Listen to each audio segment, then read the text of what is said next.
That's what they're looking for. Just imagine impossible. They didn't. Talking United get promotion. Okay, that's good.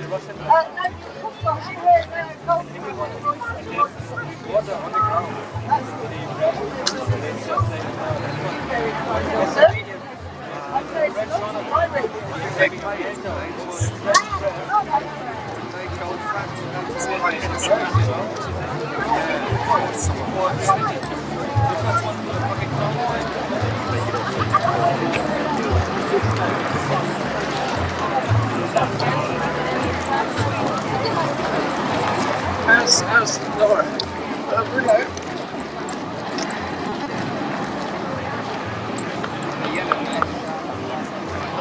We are special, so we like to.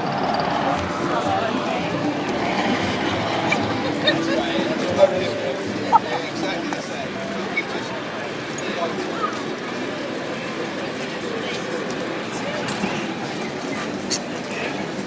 No problem, so you take care.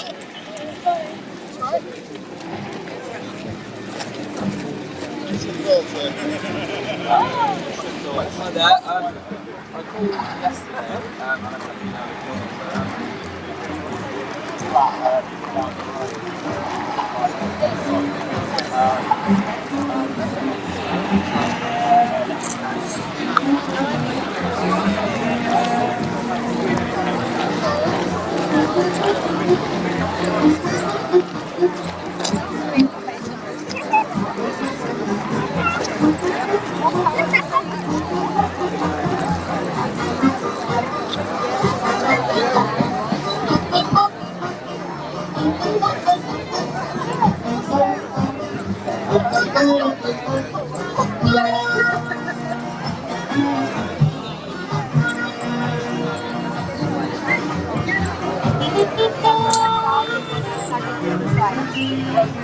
So I just say, yeah, I know, I mean, a bit.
Sold to be sold. Yeah. Yeah, that's what I find difficult. Like full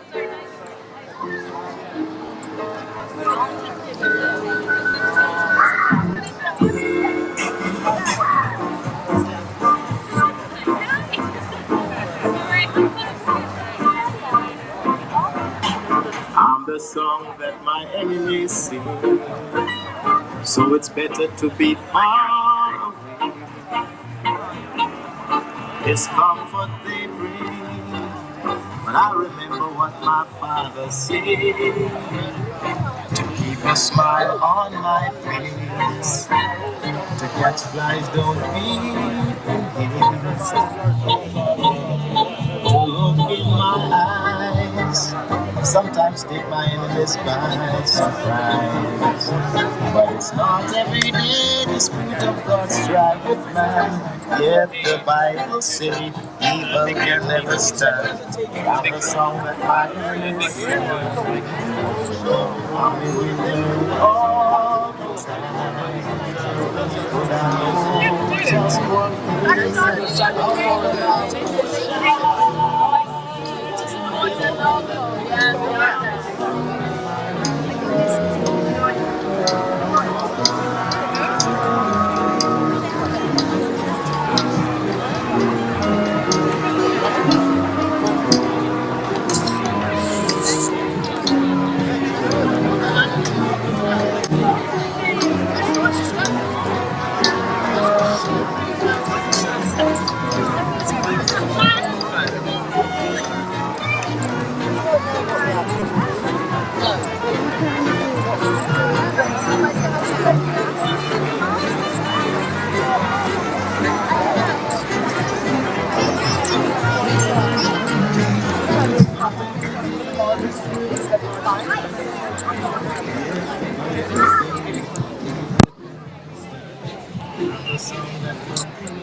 Newspaper billionaires have been hiding the truth about the climate and ecological emergency to protect their investments.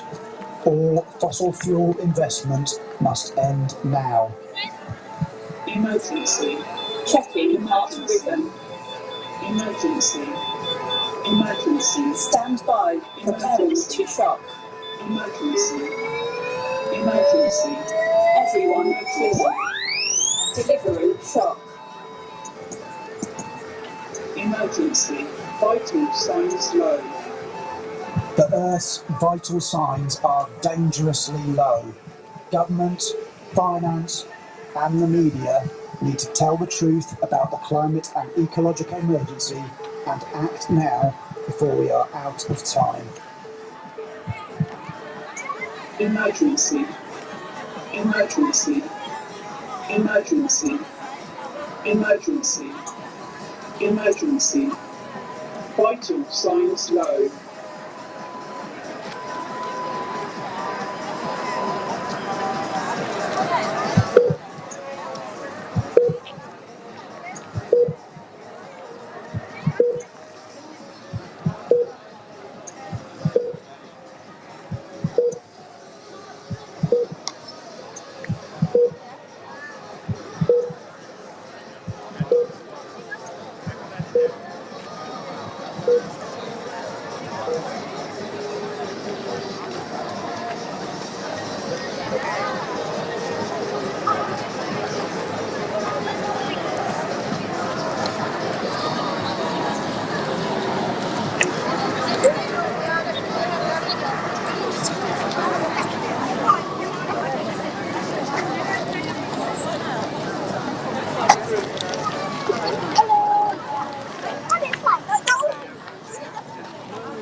A lot of people might be asking, why are people protesting? For me personally, it's a case of once you've seen the climate and nature emergency and the way that fossil fuels are linked to conflict and upheaval all around the world, you can't unsee it. It's a bit of a one-way street. And so then not to act, not to do anything, I would find it very hard to live with myself. But the other reason is that we've got a world to gain and everything to lose.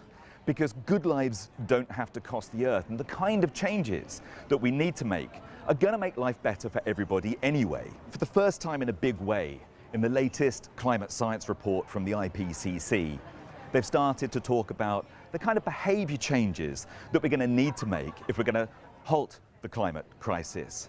They're talking about curbing demand in the big ticket areas of our lives, like how we eat, how we travel around, and the kind of energy we use in our homes. But the actions that we need to take in these areas are going to give us things like cleaner air, more comfortable homes, healthier lives through active travel. So when the UK came out with its so-called strategic review of energy security, I think a lot of us were surprised that it seemed to be not strategic and not to deliver security. And a lot of us feel kind of bewildered because there are so many things to gain from this. And that's really why we've got to protest. I mean, it can feel really difficult sometimes because we're locked in so many ways. Our transport systems promote car use. We're surrounded by adverts for high carbon lifestyles, for SUVs and flying around the world. And the prices of things which are polluting are far too cheap. But once you get involved and start taking action, I think you'll find you might feel a little bit better about it. Ultimately, as the great John Ruskin said, there is no wealth but life. And once you start acting to protect it, I think we feel more alive ourselves. So there's a number of reasons why fossil fuels are so bad. There's a scientific reason, but there's also a political and economic reason. Scientifically, we know that over the last 150 years, fossil fuels have been responsible for heating the oceans to the point where it's been the equivalent of 1.5 Hiroshimas going off every second. That's how much energy and much heat is going into our oceans, and it's massively heating up our atmospheres. It's killing us, basically. That's the science. I think most people are now aware of that. But politically and economically, it's also created what's called monopoly capitalism, and that's where these small number of corporations and individuals are amassing such great wealth through our reliance on fossil fuels that they're taking more and more political power, the 1% if you want, and they're now beginning to undermine our democracy. So fossil fuels are driving us off a cliff edge scientifically, but also politically and economically. And we're seeing that now in the cost of living crisis, which is being kind of funneled through the lens of a fuel and energy crisis. If you want your life to get better, we're going to have to change things, change how our economics are done, change how our political system operates, and whose interests they both operate for.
It's a long trip. 8-hour ferry.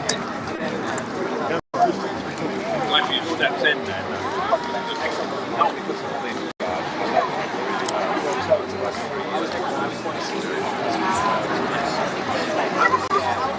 Some words come out and they're very like, we know where you're from.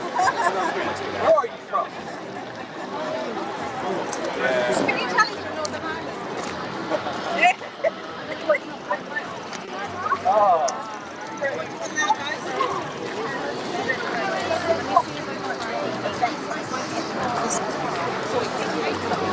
Oh, there was one. There was And then like, why would you there? it's just like to be one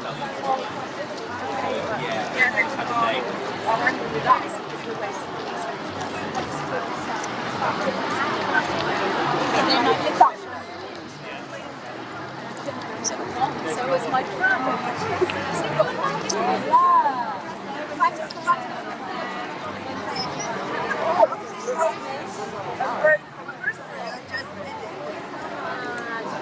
We're coming on the way here. Hello. Do you want patches? We got him already. Yeah. It's pretty near. I'm running out. I make some of these in the factory. I've got a pile of them. So that's fine. I've written on this.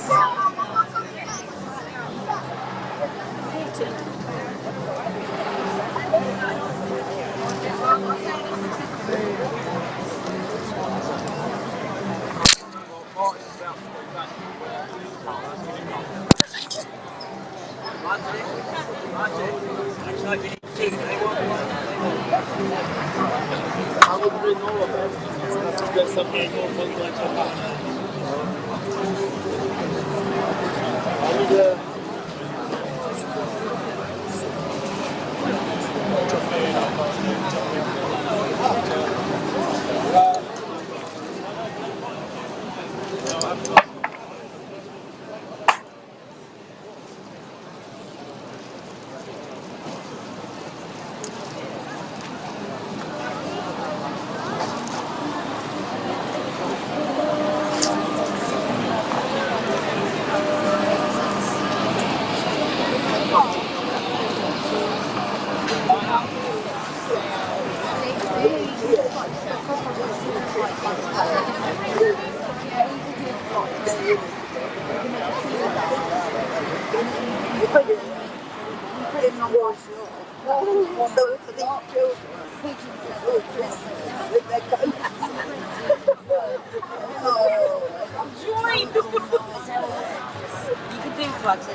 The corporate bats can.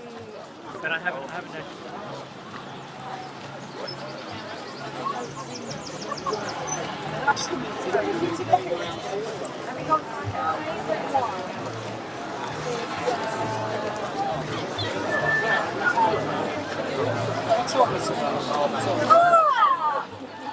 Bloody rebels.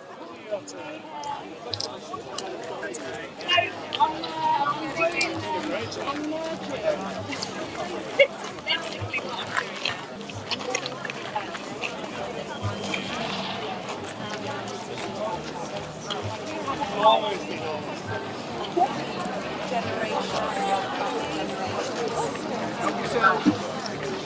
So, we've set up over there.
Let's get back to my, I'm not here just hanging around. I'm here attentive, responsible, and return to my office post there. Are you going to drive around there? Okay.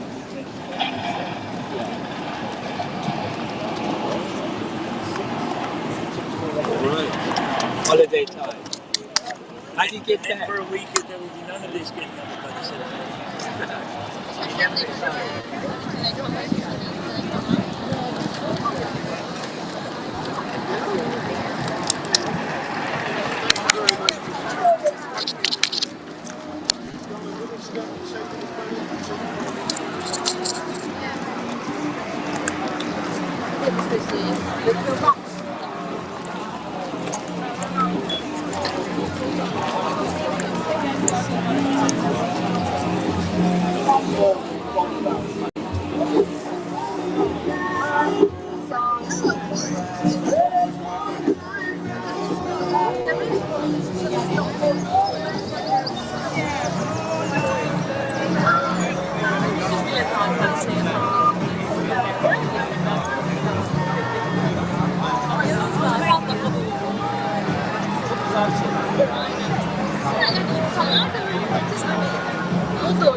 Hello everyone.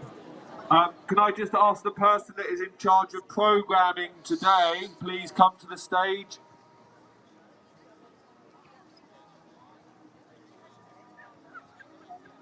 Who's in charge of programming today? Miranda?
Hello everyone, welcome. So glad to see you all here enjoying the sun. We've got some incredible activities happening today as part of this XR Outreach Day. One of the things is a tea ceremony at 2:30, just over there where the trees are. So a tea ceremony at 2:30, and I would like to invite you to enjoy, to think about why we're all here. And I would like to get a few rebels present here today to give a few testimonials. And now I would like to invite our first speaker.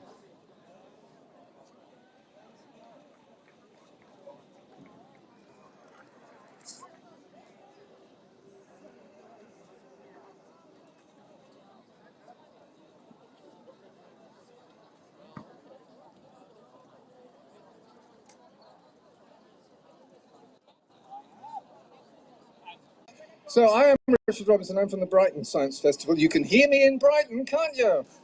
I'm going to talk about something about how scientists are inadequate. I'm sorry that we didn't actually manage to spot, we didn't actually manage to spot this in time. And there are good reasons for that. And I'm sorry we've let you down.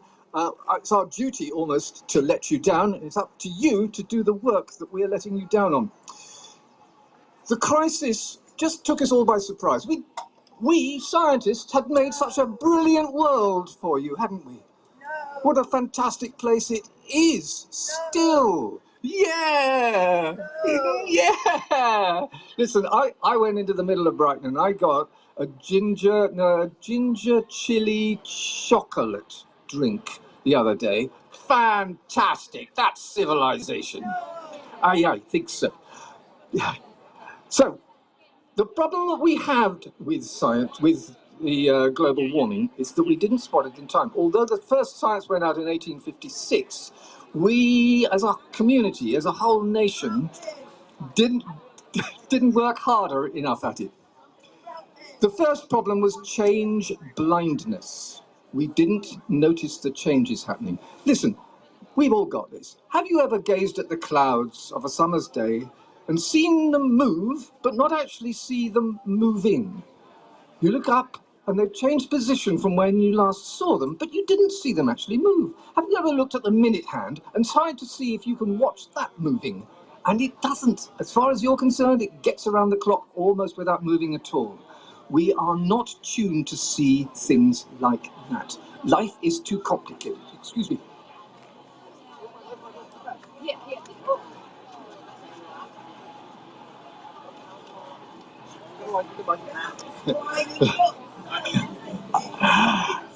And it wasn't until 1988 that people said, I think there might be a problem with the climate. Let's get a collection of people together to look at all the figures.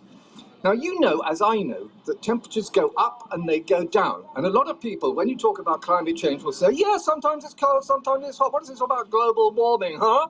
It goes up, it goes down. Of course it is. And it's a very complicated picture. It goes up in the day and down at night. Up in the day, down at night. Up, down, up, down, up, down, up, down, up, down. It goes up more in the summer and down more in the winter. It goes up and down in the winter and the summer. It goes slightly up more when the Earth is closer to the sun and slightly down more, and so it goes closer and farther. It's on a tilt, so it tilts this way and that way. It gets complicated by El Nino. It gets complicated by that ghastly barbecue I did last year. It gets complicated by the position of the constellations. Who knows what is in there making those figures do what they do? But the one thing we do know from all the statistics we've got from all over the world, from back in history, from right to the bottom of the oceans, from right to the top of the sky, one thing we do know is, as you noticed, my graph started down here and then it ended up there. Did you notice that change? From there to there is what the climate has been doing. The weather is this, the climate is whoop, that. So now we know with absolute crystal clear clarity that there is climate warming, and we can relate it exactly to what we've been doing. It's our job to put it right. Second problem we have is with scientists. They are hopeless at telling us these things, and because they speak a language nobody understands. You see, they are educated to be diffident. It's not different. Actually, it is different as well. They're supposed to be diffident. They have to believe, they're trained to believe that, dare I whisper, they might be wrong. When a scientist has a theory, when he gets a theory, all his friends cluster around him, not to rejoice and celebrate, but to knock holes in it. They beat it up and they smash it and they bend it and they twist it and they try to make it untrue. And when eventually it isn't defeatable, then it becomes true. Sorry, supported by the evidence. No theory is actually true. Witness the theory of gravity, which is only a theory. And this, of course, makes them prey to the bully boys that the fossil fuel industry hire to smash their theories. They can quite easily go in there and say, no, it's just a theory. It's just a theory. Climate change is just a theory. Scientists use words that really allow them to be beaten up. they say. What about the word confidence? That's a good word to use, isn't it? Confidence is a good thing to have. It suggests optimism. The statistics indicate with a great degree of confidence that the Arctic has reached its tipping point. Confidence? Well, that's good news, isn't it? Positive feedback. Positive feedback is causing the Arctic ice to melt. Positive feedback is like a good evaluation, isn't it? Everyone likes positive feedback. Scientists always have a range of uncertainty. In the case of climate change, the uncertainty is 2%. So that's pretty certain, isn't it? But that means there's some uncertainty. This is jumped on by deniers, professional deniers, hired by fossil fuel industry to protect their livelihoods. And come to think of it, climate change is only a theory. Oh, they're so meek, scientists. Why can't they be more assertive? The balance of the evidence based on randomized, double-blind, placebo-controlled tested experiments strongly supports the hypothesis that blah, blah, blah, snore, snore, snore. Climate change is a socialist conspiracy. That's assertive. So we have this problem with the scientists, and I suppose we have to say it's your job to do their job of getting the message out and persuading everybody. So that's what you're doing now. When you go in the streets, when you go in front of people, you say, give them the facts, give them what they know, what they should know. And we will do it, because we've done it before. We've done it before with all those good ideas that were knocked on the head, like asbestos, like CFCs, like smoking. Was that a good idea in the first place? But we managed to stop that. Seatbelts in cars, all those things for cars. Speed limits, signage, everything on food that we love to make, and we have to put labels on so that people can check it out. Safety is the second most important thing a scientist does. The first thing is inventing stuff. The second stuff is protecting them from what they've invented.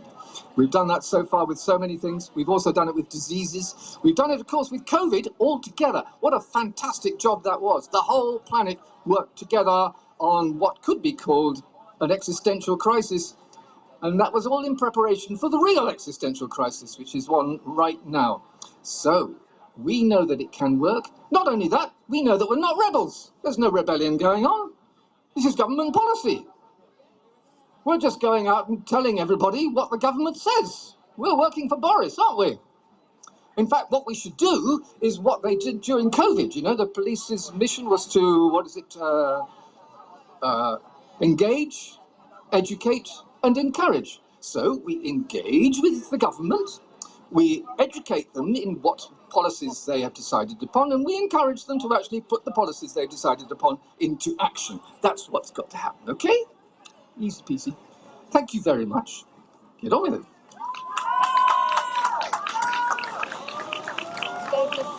Big up for the scientist crew!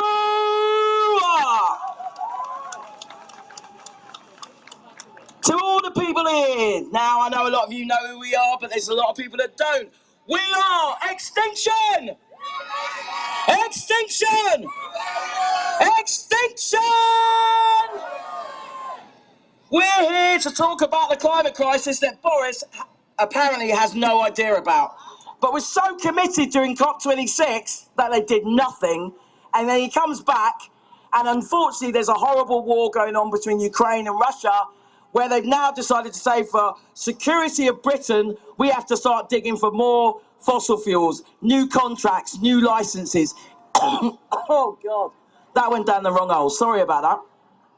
So we're here because we are nature fighting back. Understand that clearly. We might be annoying, we block your roads, we give stickers out, we do posters, but we do it for the right reasons. We are on the right side of history, and we are going to save the world. All right, I'm going to just look at my phone just to make sure I get the right lyrics correct here. I'm going to invite a very important speaker. This woman is the leader of Colour of Women, Women of Colour. See my dyslexia coming full effect. Women of Colour who... I just want to put this into context. When you think about the climate crisis and everything going wrong, who do you think tries to pick up the pieces of family and community? Who do you think does that? Say it louder. Say it louder. And if you think of, no offence, you white folks here, do you think you're the majority population in the world? So that means it's women of colour. Women of colour whose backs are going to be broken trying to contain what is going on with this climate crisis. And that's why it's really important to listen to this woman called Sarah, because Sarah's got the lyrics that will tell you everything you need to know. I'm going to come back after Sarah's done her lyrics just to say where you can get in contact, where you can find out more information, and how you can show solidarity with women of colour, because we're in this together. Understand clearly, you as white people have been taught for hundreds of years not to care too much about people of colour, but we don't win this unless we're together. So big it up for Sarah, women of colour, Global Women's Strike. You can find them at the Crossroad Women's Centre and on Twitter at WOC_GWS. Sarah from Women of Colour!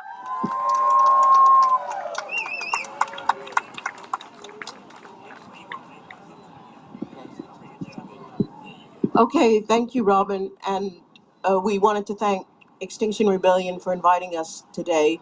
And please come forward if you can't hear or if I'm not loud enough, because we're really glad for this opportunity to speak to people in XR. And the fact that you put a spotlight on climate justice is absolutely essential.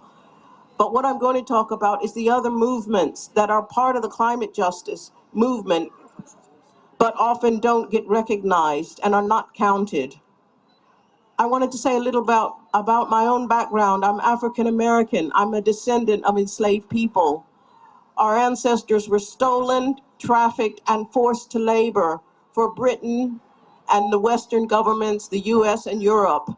And a brother just reminded me that this big Tate and Lyle building beside us was built on the slave trade, sugar.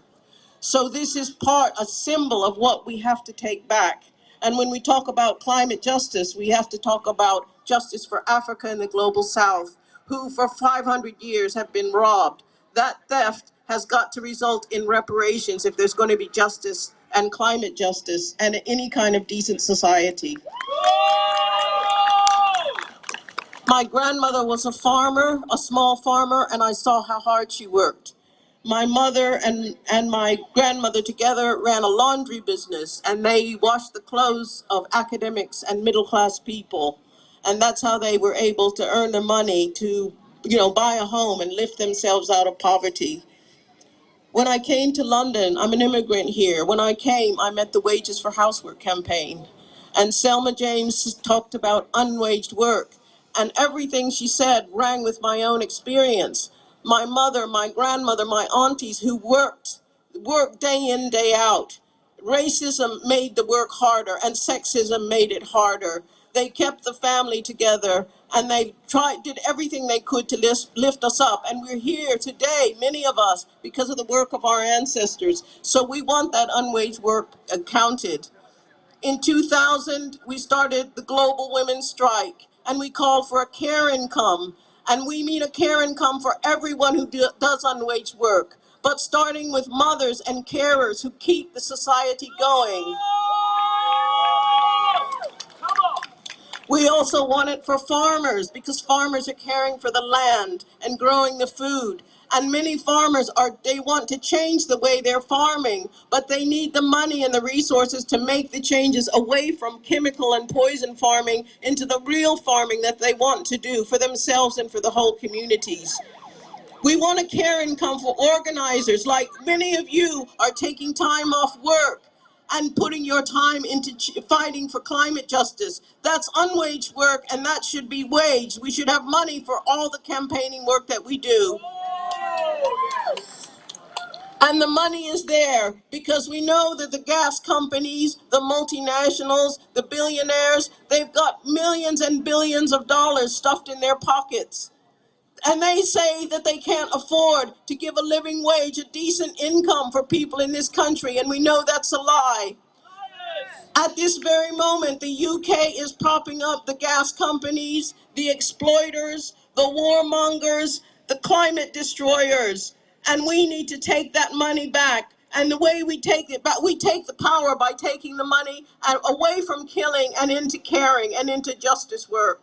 Yes! I wanted to mention a couple of important struggles. There was the Indian farmers' strike. Some of you will know about it.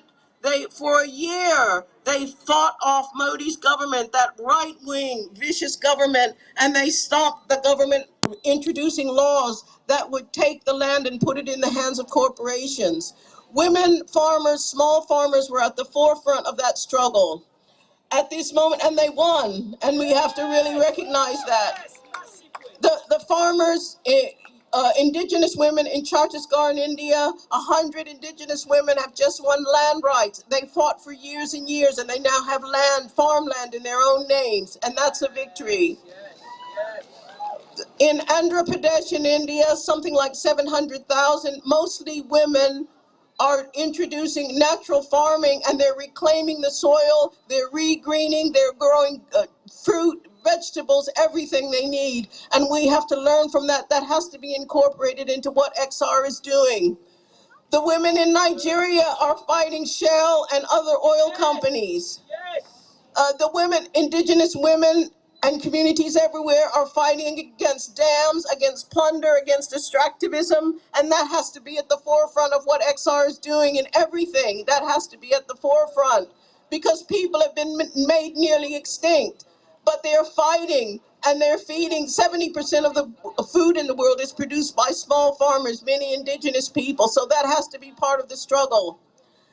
Last of all, I just wanted to finish by saying we have today, Priti Patel has made an announcement that they want to send asylum seekers to Rwanda. That is monstrous. Yes. Yes. And we need to stop her in her tracks. And we can make it's unworkable, but we have to make it unworkable. And we have to call out there are women in high places, but they don't represent us. And we have to spell that out and say, we're having nothing to do with you. You don't represent us. We want an end to the Nationality and Borders Bill. We want an end to the police bill, which we know is to stop not only climate organizers, but Black Lives Matter organizers, immigrant rights organizers. And we have to destroy and just get those laws off the books. And we can do it. People talked earlier about coming together, but it has to be on the basis of autonomy, that those at the grassroots are giving leadership, but that leadership has to be recognized. We can come together, we have our autonomous organizations, but at the same time we come together and work together, and that's the way to win. I'll just finish by saying, please fill out, we have a survey. It's an international survey for carers and mothers. Please go online and fill in the survey. We want over 1,000 people to take part in it so we can get a sense of what women want, because they never ask us what we really want, and they never ask us about the work we do. So we're based at the Crossroads Women's Center. Please drop in and visit us. Follow us on Twitter and Instagram. Thank you for the work that you're doing for climate justice. Together we can win. Thank you.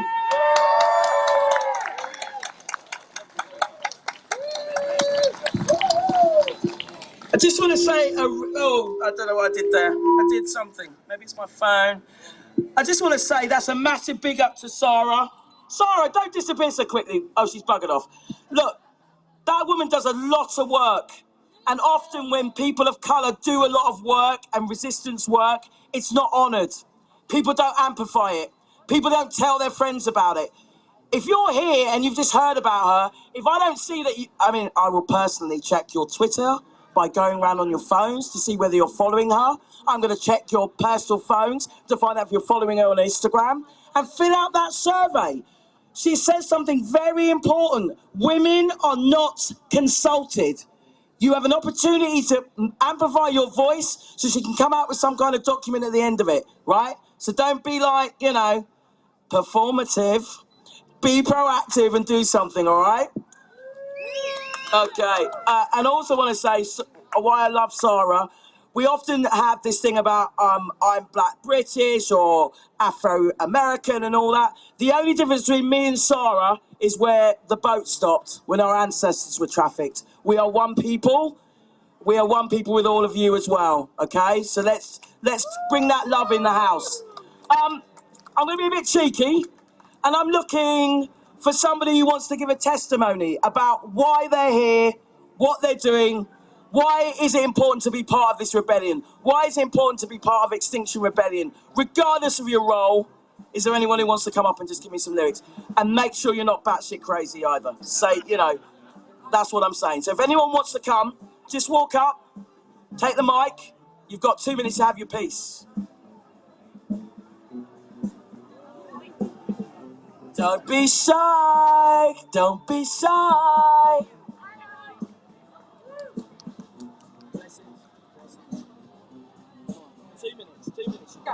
Hello everybody, my name's Caroline, nice to meet you, and thank you. So why am I here? I'm here because in 2019 my daughter came to me and said, Mum, can I go camping? I'm like, sure. Then I figured, hang on, it's October, where the hell is she going? So over a period of days, I kind of asked her where she was going. It eventually came out that she was camping in London. I said, where in London? She said, outside Defra. Now, yeah, that freaked me out a little bit.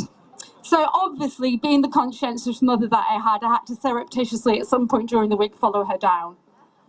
And I realised that in all the places in all the world that I'd ever been to, camping in Vauxhall Gardens actually turned out to be the best place and the only place in the world at that time I needed to be. And why was that?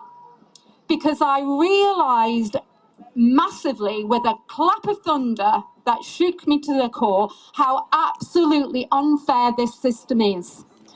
I had been wandering through life oblivious, very comfortable and cosseted and oblivious.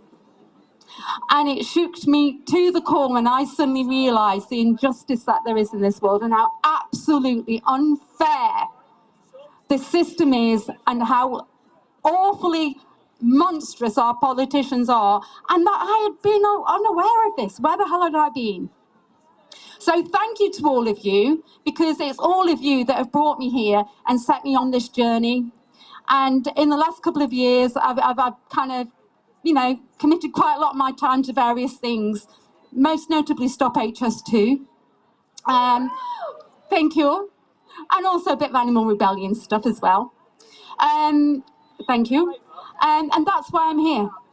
It wasn't even so much the climate crisis that brought me here, although obviously my eyes were massively open to that, and I really felt compelled that I had to do as much as I could, as often as I could, to raise awareness about that and to do my part.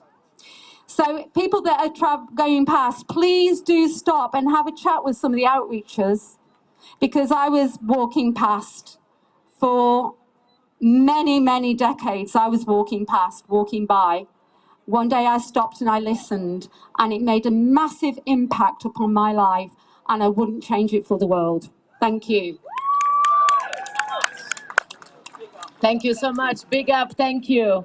I just wanted to remind you that we have some access equipment here, like headphones, if this is too loud for you, blankets if you're cold, and anything else. Just come to the stage here and we can share that with you.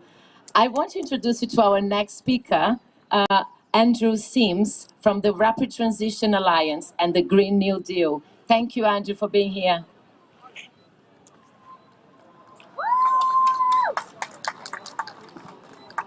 Thank you very much.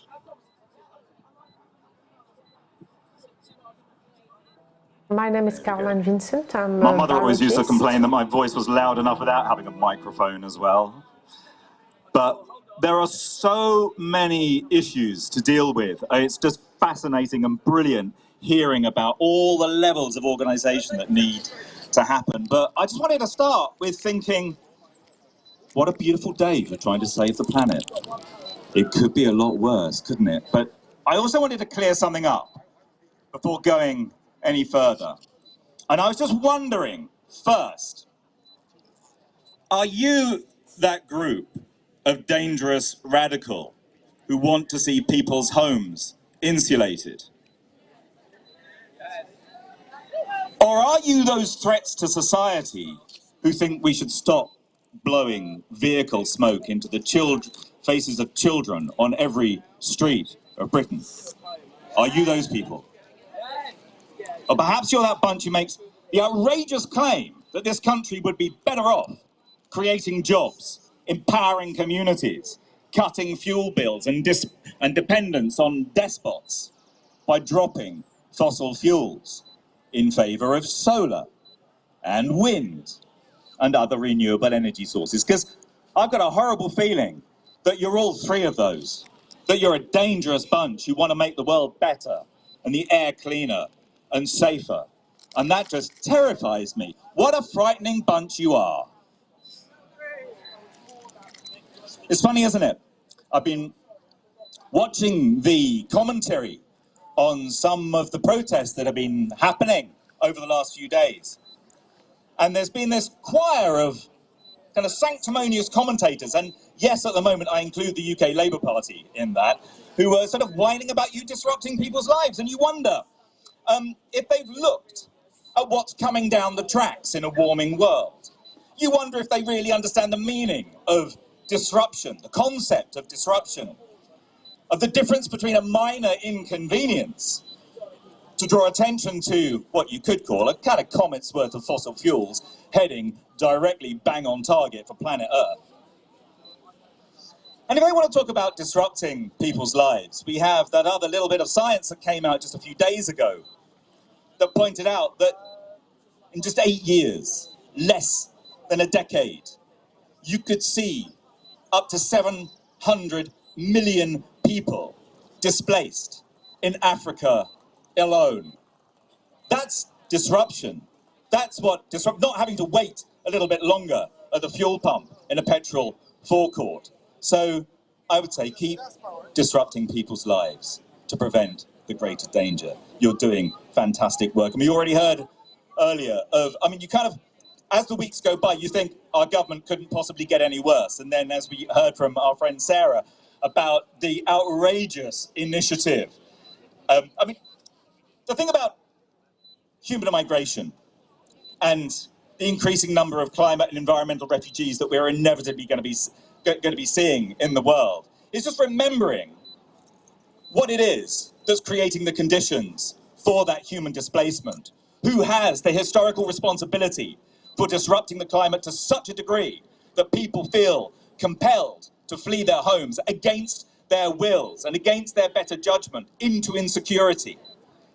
Where has that problem come from? So the idea that we would push people in such levels of insecurity to have to go to Rwanda to get processed, it's astonishing. It's another level of disreputable behaviour by our elected representatives. So when you hear that question on all those news daytime sofa interviews about why protest when there's so much else going on, you know, fair enough, we might all have different answers.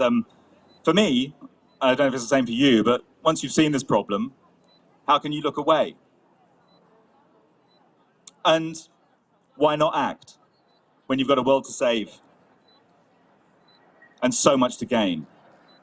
Because what we know from decades of research is that good lives do not have to cost the earth, and that by making some of the changes that we know we need to make, we can have better lives. We can have more active lives, we can have cleaner air, we can have healthier diets, we can have warmer homes in winter. Everything to gain and a world to lose. And when a government is not showing leadership, it's people like you dangerous radicals, you want to insulate people's homes. It's people like you that others need to follow. So I'm just going to say a few, I'm going to talk just a little bit about some of the positive solutions, some of the evidence-based hope for a rapid transition that we can see. I'm just going to mention a couple of examples, but you can find a whole lot more if you go over to rapidtransition.org. You'll see also there a load of stuff about what we've learned about how quickly we can change everything from our urban environments to our daily schedules, our consumption patterns, how we travel around, almost overnight when there is a will and a collective move for action. So do pop over to rapidtransition.org for that. And I also want to give a special shout out. We heard from one of our scientists earlier. The scientists who are now acting on their knowledge, putting their journal articles to one side, getting out and protesting, and in some cases putting their careers and their freedom in jeopardy. You're in good company. It's a little known fact maybe, but Charles Darwin, he campaigned for animal rights. Einstein was an anti-racist who also was an anti-nuclear campaigner. Somebody like Rachel Carson, who took on the pharmaceutical industries. There's a good long tradition of action. And it's fantastic also being here outside Tate Modern, because as I'm sure you all know, this used to be the Bankside Power Station. This thing used to eat coal and oil at an astonishing rate. Used to get through 67 tons of oil an hour to generate electricity. Little known fact, but when it was rebuilt in around about 1947, it was controversial, even back then, for the pollution that it was pumping into the atmosphere. And when it was finally rebuilt in 61, it only operated for 2 decades. And that's one of the things that we forget, that the fossil fuel age has been an incredibly short blip that we locked into place really quickly. And I am convinced we can unlock it and get it out of place just as quickly. Now, we've just had a so-called strategic review of the UK's energy security that performed the amazing trick of lacking a strategy and failing to deliver security. We know we're in a situation where greater autonomy and control are vital for our energy security, and that producing affordable, secure and sustainable energy as close to home as possible is an imperative. We know that Russia's been supplying around 27% of Europe's oil and 41% of its gas, and that many of the big global energy players are embroiled, or have been embroiled, with the Putin regime. Oil giant BP had a 20% stake in the Kremlin-controlled Rosneft, worth around $14 billion at the end of last year. And Russian LNG, that's liquid natural gas, is central to Total's so-called energy transition strategy, who are currently being taken to court in France for greenwash, unsurprisingly. Now, dependence like this comes at a really high price. It comes as a high price to companies like Shell and BP, but I'm not going to cry over the billions that they're going to lose having to extricate themselves from what is now politically unacceptable embroilment. And we've seen a patchwork of responses. We've seen the US, Biden banned imports of Russian oil and gas. The UK, one of the things that it has done is to stop Russian oil imports. And the EU unveiled a plan to cut Russian gas imports by 2/3 within a year. 2/3 within a year. Now, it took a war to get them to think about doing that. But it just goes to show that when push comes to shove, the speed with which we can move on changing our energy system is quite striking. But the question is, of course, that in dropping those, is it going to be the case that people move to the clean alternatives, or are they going to retrench and start exploiting their own domestic fossil fuels further? So I wanted to talk a little bit about what are the possibilities that we can make the rapid clean energy shift, because it's hard to remember now in even a country like the UK the way that we've been so sort of plumbed into this. But it's easy to forget how recently and radically home life has changed in many European homes. It was only 2 generations ago that 1 in 4 homes in England and Wales still lacked an indoor shower, bath or toilet. In just over 2 decades, that number fell to 1%. The transition from outdoor to indoor plumbing required large-scale modernisation of existing infrastructure, new technologies, supportive and targeted legislation, significant changes in behaviour. It was a shift that was propelled by people's concerns about health. And obviously now we're doing the same thing. We're trying to make changes because of air pollution. But there are big immediate lessons that we can learn from countries really not very far away. Take a country like the Netherlands. The Netherlands, until quite recently, had treated natural gas much in the same way that some of the Middle Eastern states looked at oil. It had a huge discovery and became massively dependent on gas. But the Dutch have now got a plan to abandon its gas grid and shift completely away from it. They've decided they want to go completely gas-free by 2050, but to halt domestic production by 2030 or sooner. They're already seeing mass move by some of their big business associations to get off the grid and switch to heat pumps. You've got 27 cities presented a plan to take at least 1 neighbourhood off gas by just 2 years ago. You've got supermarket networks moving to heat pumps. You've got national targets where up until this year, they were getting 30 to 50,000 homes off gas.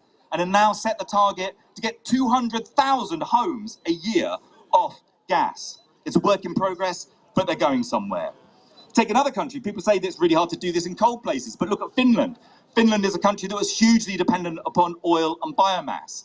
Similar things, you've got a country there of 2.7 million homes, there's a million heat pumps in Finland now. Something that was like an exotic, barely heard of renewable energy technology in this country until very recently. And now we've got this challenge of retrofitting our own building stock. So that kind of brings us to where the UK is at the moment.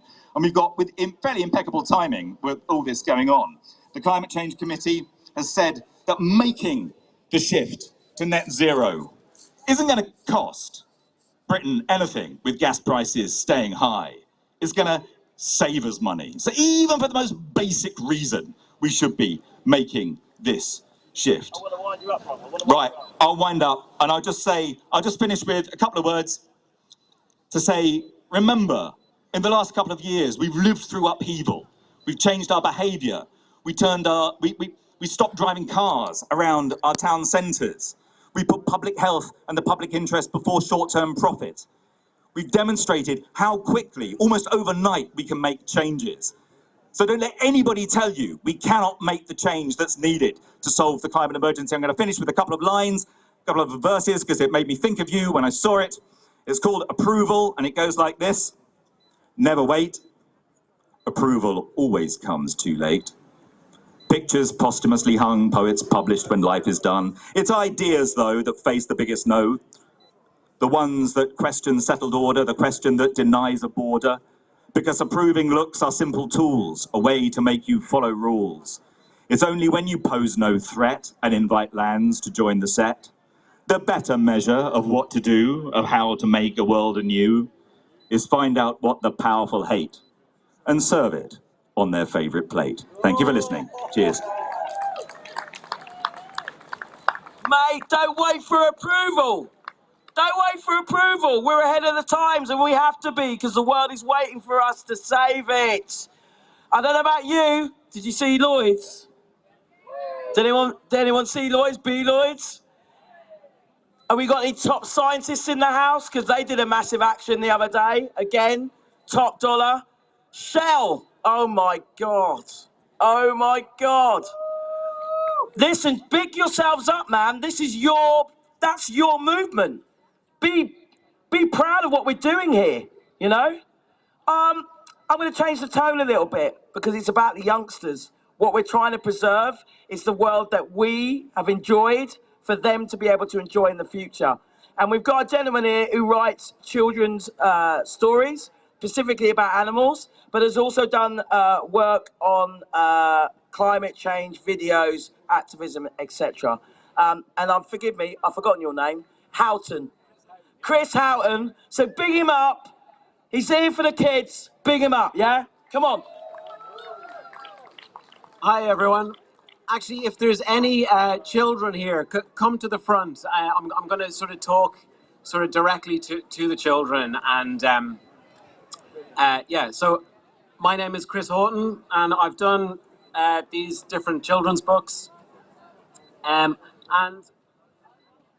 I'm involved in Hackney XR, and I kind of got to XR because I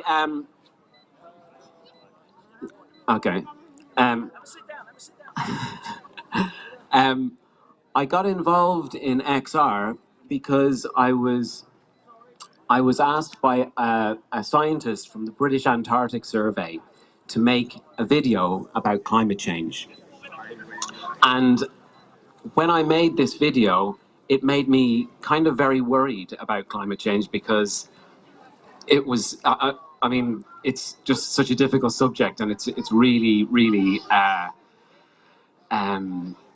it's going to be a problem. So I've sort of now moved into campaigning and getting involved in XR. So just wondering, does anyone actually know how we know that the CO2 levels are rising? How do we know what the CO2 levels were 500,000 years ago? Does anyone know? Yeah.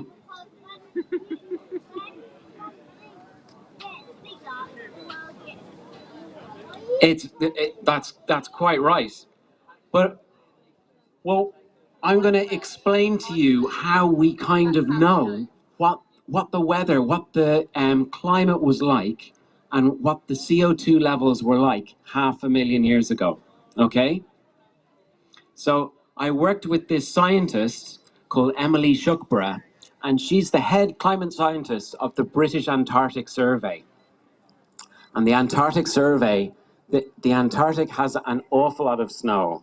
Have you guys have seen snow before? How deep did the snow get? Did it snow for a week, and how deep did it get? Not very deep. You had a snowdrift. Was it about this height? Wow.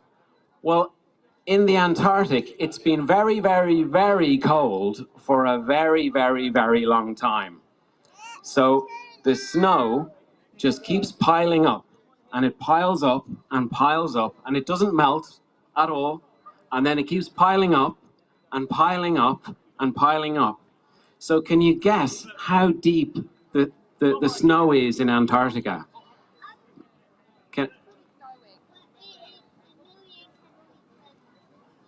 1,000,000 kilometers deep. It's actually not quite as deep as that.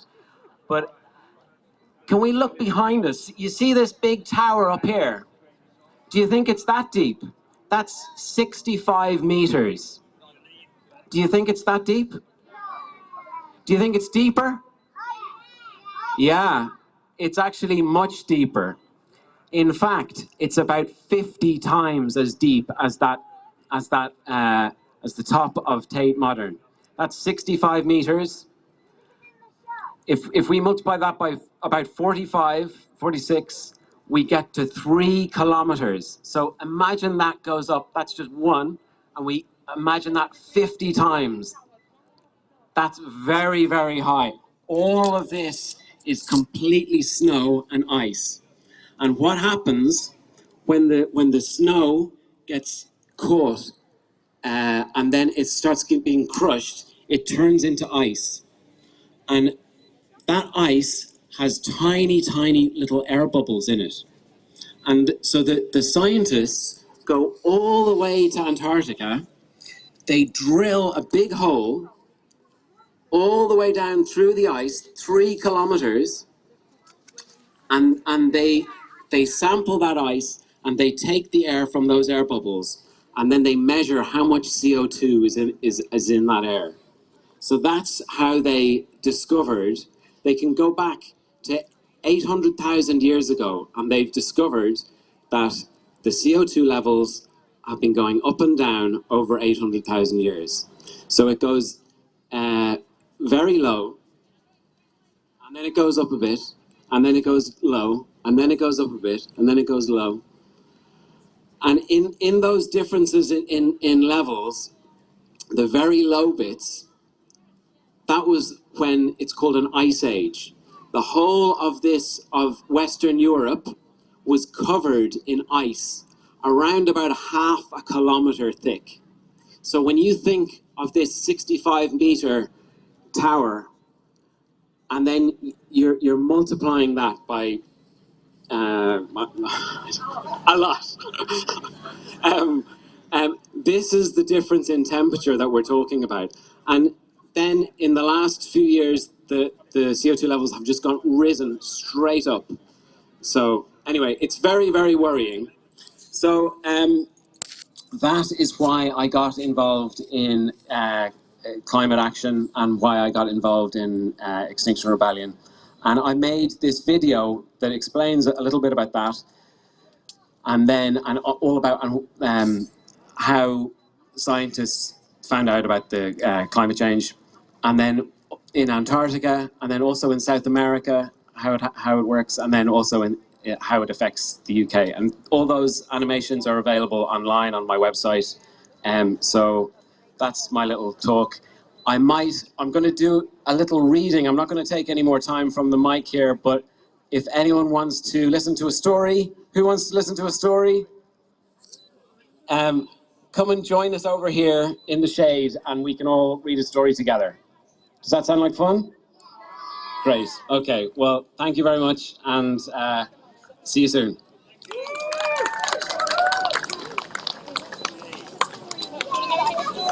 Just remember, Mr. Chris is going to be doing some stories. So if you've got any children, they're going to love it. They're going to learn about what's going off. Because when the kids are prepared, they know what they're going to have to do, you know? I'm now going to introduce, I'm going to try and word this, Cresso, which I think means Welsh, and we've got a Welsh musician who's going to give us some tunes, all right? So big it up for Mr. James Kennedy. What's Sue? I was just correcting the pronunciation, you know. Sorry, I'm trying to learn Welsh. You speak more Welsh than I do, man.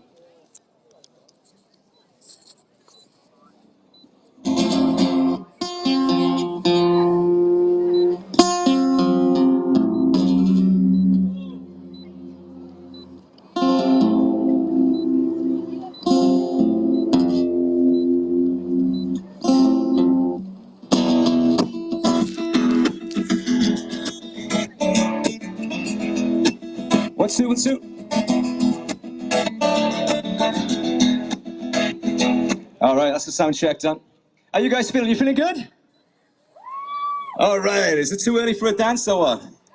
Never too early for a dance, let's do it. Normally I play in a rock band, so normally we've got like heavy drums smashing and stuff behind us. We haven't got any of that today, we're gonna do the folk version, right? So you guys are gonna be the percussion section today, so don't be shy, let's get those hands in the air, you ready? Ha! Ha! 1, 2, 3, 4.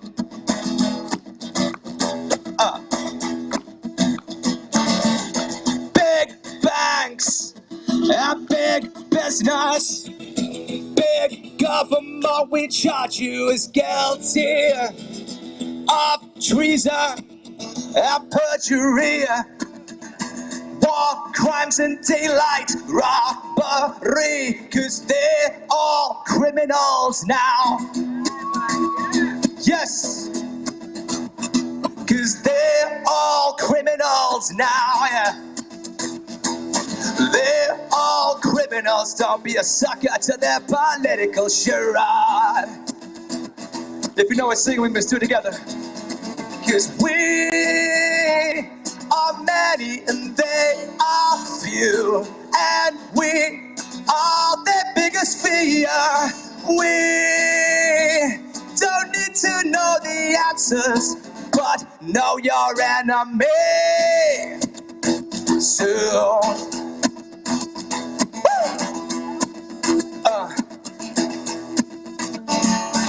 So the middle and the working classes must stress and toil to pay for bailouts, ever higher taxes, and wars for power and oil. While they loot this planet by force, lies and fear. When are we gonna see the systems rigged and our votes? Can they ever change it? When they're all criminals now. Yes. When they're all criminals now. They're all criminals, don't be a sucker to their political charade. 1, 2, 3. We are many and they are few, and we are their biggest fear. We, don't need to know the answer, just know your enemy soon. Yeah. All right, let's break it down soon. I know my enemy, and our war is always with me. I know my enemy, and our war is always with me. I know my enemy, and our war is always with me. I know my enemy, and our war is always with me. I know my enemy, and our war is always with me. I know my enemy, and our war is always with me. I know my enemy, and our war is always with me. I know my enemy, and our war is always with me. Cheers. Wow. Tuning difficulties here.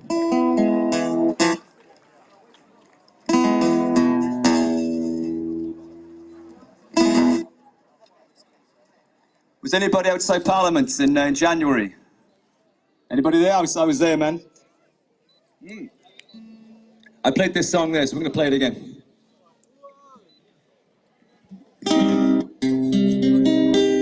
The song is called Autopsy. It's from my current album called Make Anger Great Again, which has been banned on pretty much every platform. Let's do it.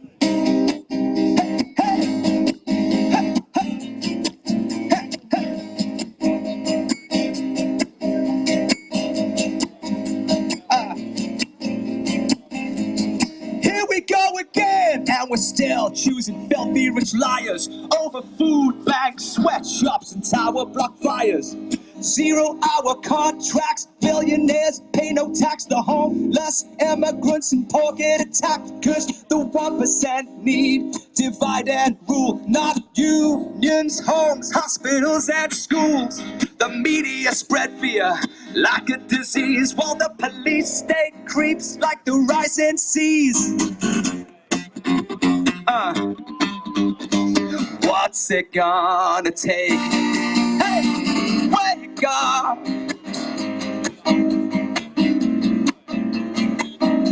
Yeah, wake up! Oh, we get what we deserve. Sometimes I think that there's no use. Sometimes I think that we just crave abuse. When we're screwed more by banks than terrorism, but still the robots dance to the algorithm. But don't you want more from this life than just to work, shop, drink, and die? Sometimes I think that we deserve what we get. Cause do we ever learn? No, we forget. Wake up. Yeah, wake up. Yeah. Oh, we get what we deserve. Wake up. Woo. Wake up. Oh, we get what we deserve. Who are we? Extinction. Extinction. Extinction. Extinction. They can't hear us over in the big house, guys. Let's try that again. Let's get everybody screaming at the top of your lungs. Who are we? Extinction!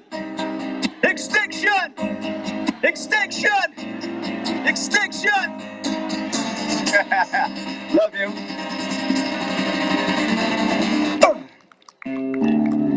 I'm gonna play one more and then pass it over. Hold on, Rob. Finish your set. Come see me. Come see me. Let the man finish his set.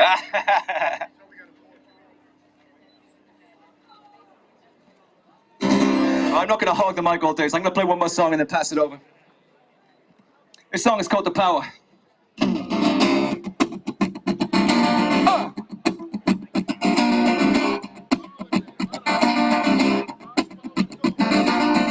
the disillusioned, the ignored and oppressed, the time has come to make anger great again. I cannot take no more. Am I gonna break the law? Yes. There's more fist than gun. So let the stampede run. The 99 to 1. So who wants a revolution? Yeah, get your fists in the air. Get 'em up, get 'em up. To the disillusioned, the ignored and oppressed, the time has come to make anger great again. I can't take no more. No. Am I gonna break? I'll break the law! Whatever it takes, man, let's do it. Get your fists up. There's more fists than guns. So let the staff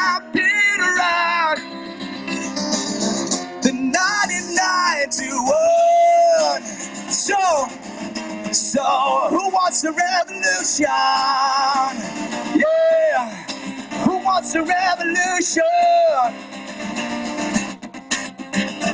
When we fall, we come back harder. When we lose, we come back smarter. When we break, we come back stronger. Cause you can't stop the power. There's more fists than yours. So let the stampede run. Yes, sir. The 99 to 1. Sing it. Do they want a revolution? I don't think they do. Do they want a revolution? Nah. Do you want a revolution? You guys are awesome. Keep it going. I'll see you next time. Cheers. Wow, thank you so much. Big up. Thank you so much for sharing the love. I would like to invite now gorgeous Firefly, who is gonna do an interactive poem called Extinction Rebellion. Welcome, Firefly. Hello. There's a little bit of interaction at the beginning, but I just want to say I love that. That was great. Revolution! We're here for the revolution. I'm just really happy to be here. Okay, so yeah, I'm going to share one of my soul bubbles, I call them, because they just come out whole. I don't control where these things come from. But yeah, I've got one called Extinction Rebellion, so I'd like to share it here. Hopefully it'll flow. A bit nervous, so be gentle. Okay, so extinction! Extinction! What the hell are we on? Extinction? Change makers, rule breakers, game changers, time takers. It's time to commit crime for the sublime and divine. Time to get up, stand up, speak up, rise up, get a moon cup. Time to change, because I think it's strange when people act like nothing's up. We got to do this. We got to get through this. We might as well get together and chew this. We got to tell the truth. We got enough effing proof. We got to act now. Stop eating pig and cow. I see you, I see them, I see every cage 10, just like the rabbits, the most abused. I'm confused again. You think those flights are cheap, but they're not. Look at all the shit that we've got. Bodies don't decompose because some food don't even rot. What? Bodies don't even decompose because some food don't even rot. I'm now hitting the tea with the docs, okay, it is not. We've got to wake up to shake up, not make up shit.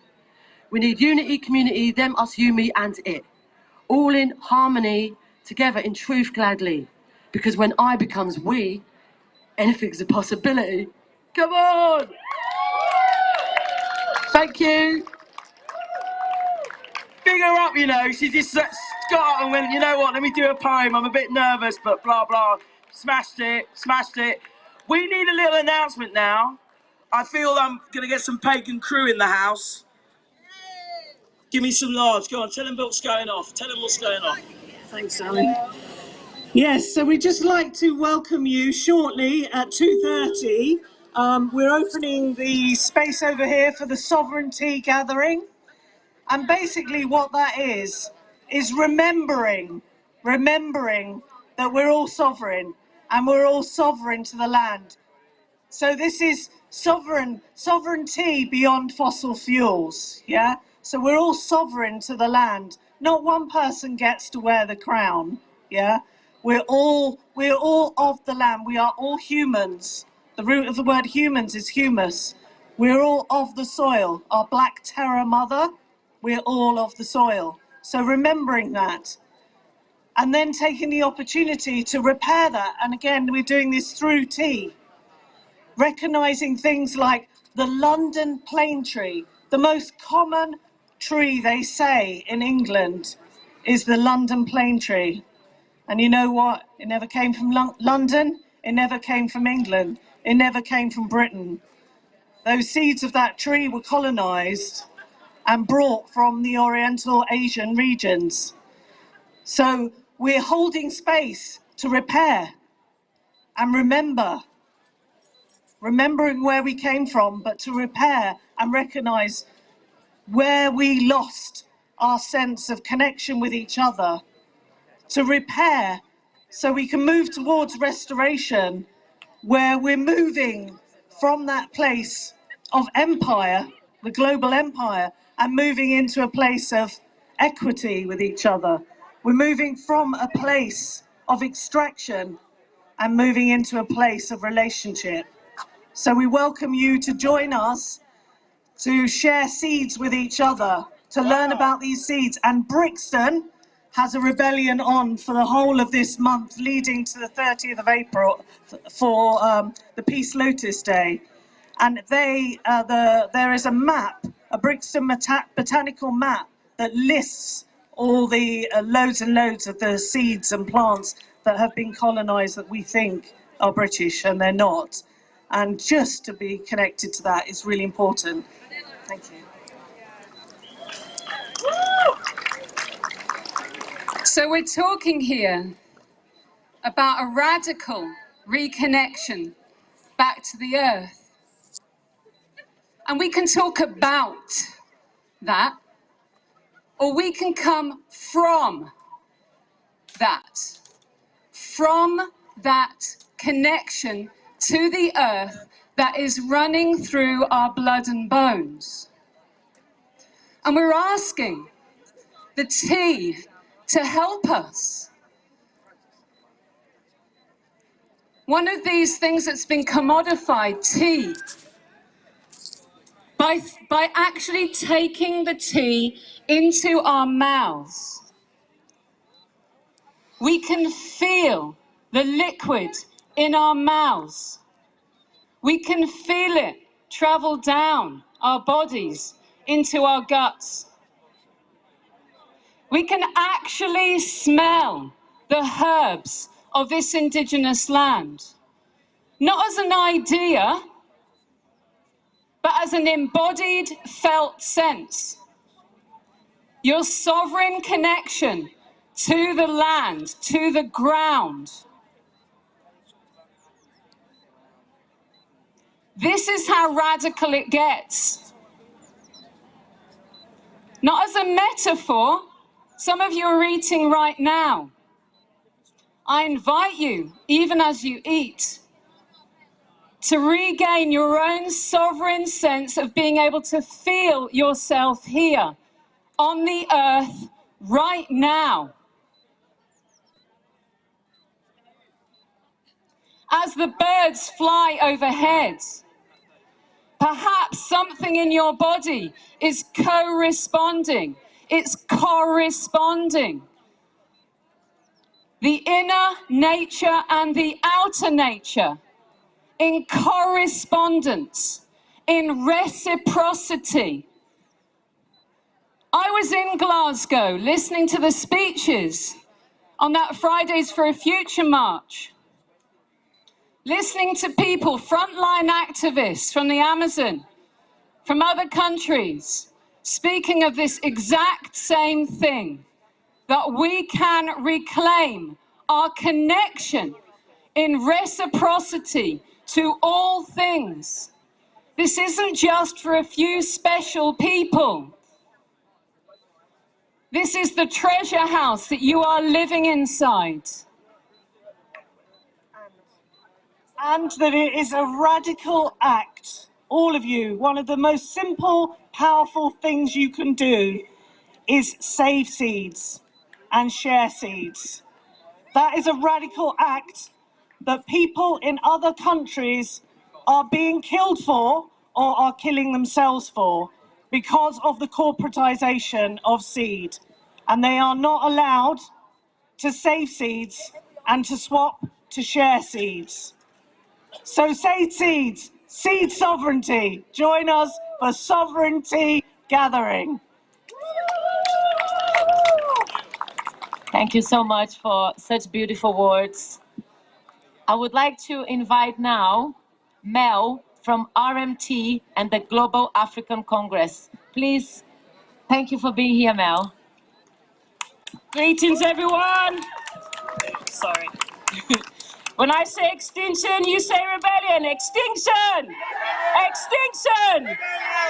Great to be here. Thank you very much. I'm just going to quickly talk about a few things. I'm from the RMT Union and I'm also from the Global African Congress UK. Thank you.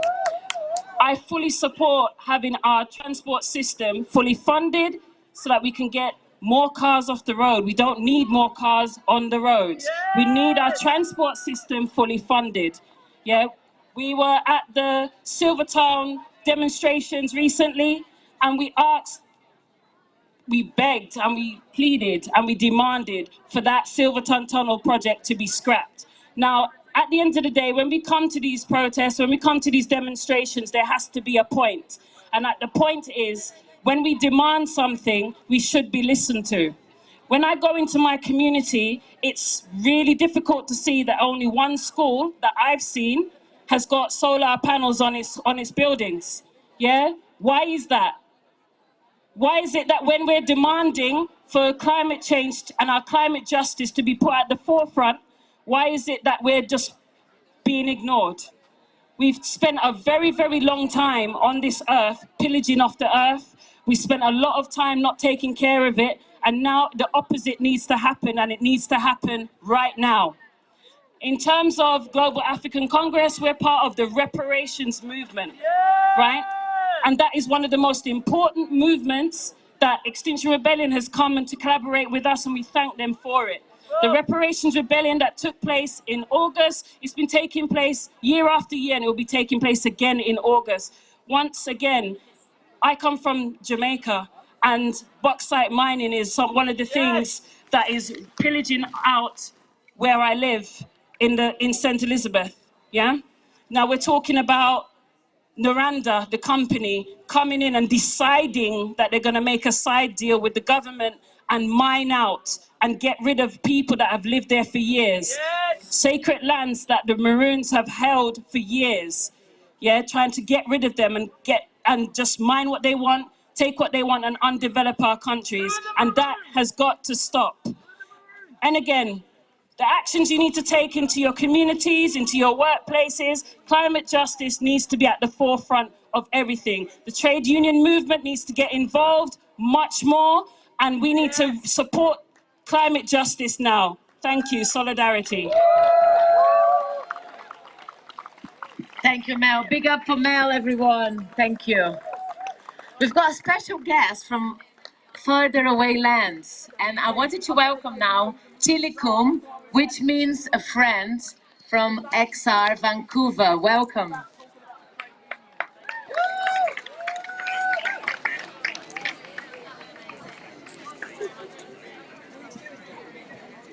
Thank you very much for hearing these words. I bring you greetings from the unceded territories of the Musqueam, Squamish, and Tsleil-Waututh First Nations, and I bring you greetings from the Wet'suwet'en, who are busy trying to stop a natural gas pipeline across their unceded territories. In the language, in Chinook jargon, which is a language that blends English, French, and First Nations words, Kahawia Tilikum. How are you people? I wish you well. Cloche, cloche. I am a privileged white man. I'm an Irishman, believe it or not. I'm also a settler, even though I was born in the place now called Vancouver. It's important that I know that. It's important that you know that I have no authority to speak for those peoples. I am here as a rebel from the streets of Vancouver who supports the original people's struggle for their land. The previous speaker, or two speakers ago, reminded me of a saying that I heard from a Cree man. He said, if you sit in the forest in silence and just listen, even white people, the spirits of the ground come up and speak with you.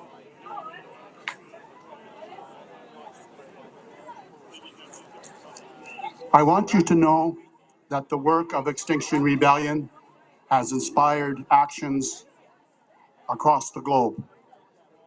Where I'm from, your moral support has helped us stand and save, I hope, one of the last old-growth forests on Vancouver Island. It was a struggle, thank you. It was a struggle where over 2,000 First Nations people and settlers were arrested. If you were to follow it, it would look like Fidel in the Sierra Madres, logging road 60 miles from anywhere. Police, tear gas, supplies being walked over the roads at night through the forest. A struggle led, as I said, by the original people wanting their land back, but maybe more importantly, often led by Aboriginal women. Women who demonstrate such great courage and strength and love for the planet and the earth. I honor them now. I honor them in front of you. I also personally want to thank Extinction Rebellion for the Lloyd's event. I was pleased, as were my colleagues in Cascadia, to see the anti-Trans Mountain Pipeline. We have had both XR people, we've had everybody, thousands arrested, struggling against that. Our strongest warrior, the simple hummingbird. Thank you. Hey, Tom. I want you to know that the world sees you. I want you to know that I see you. Thank you. So in closing, I wish you all safe travels, safe journey to all our relations.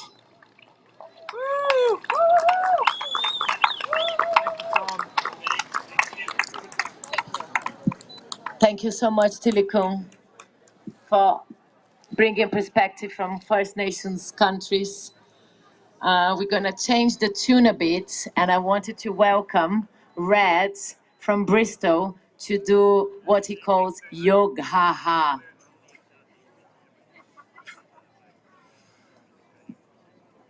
So, yeah, hello everybody. Great afternoon to be here in the Tate Modern with you all. And there's a lot of doom and gloom kind of with the climate crisis and the climate breakdown, but also there's something beautiful to see such a community turning out today and coming together, and a lot to celebrate. We had the Ziegler ruling, which pretty much said that everything that we were kind of doing in chaining ourselves to arm fairs was justified. We had the Shell 7, who were justified by a jury and cleared. We had the action for the Colston statue being teared down and thrown in the river, and a jury again saying you were right to act in the way you did. So where we have got a lot of doom and gloom, we also have a lot to celebrate and a lot to laugh about. And I would like to share some laughter yoga with you. And this is quite, it's kind of an embodied practice. And if you would like to take part in a bit of laughter with me, I would just invite you to maybe just stand up and just kind of come to your feet or stay sitting. It's up to you. Nobody stood up at all. Oh, we've got a couple of people at the back. So with the laughter, what we kind of go for is to trick our minds into doing some fake laughter, and the laughter eventually becomes real. And I would like to kind of like lead you, and if you'd like to join me, and you can do it sitting as well, is to maybe just close your eyes and just feel into where you are right now. And maybe take a couple of deep breaths in through the nose. And just let the breath fall out. And 2 more. And on the last breath, just a really big sigh.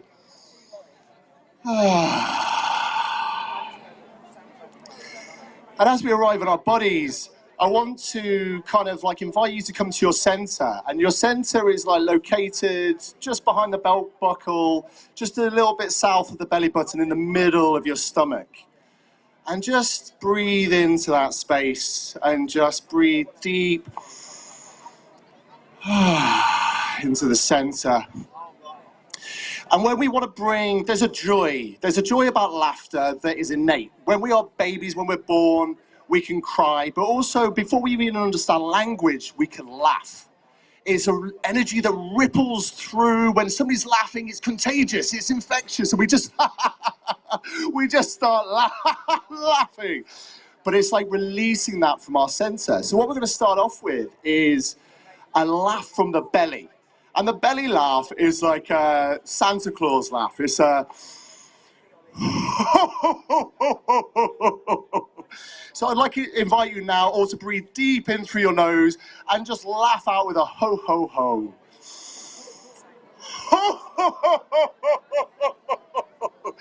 But try and do it with a smile on your face.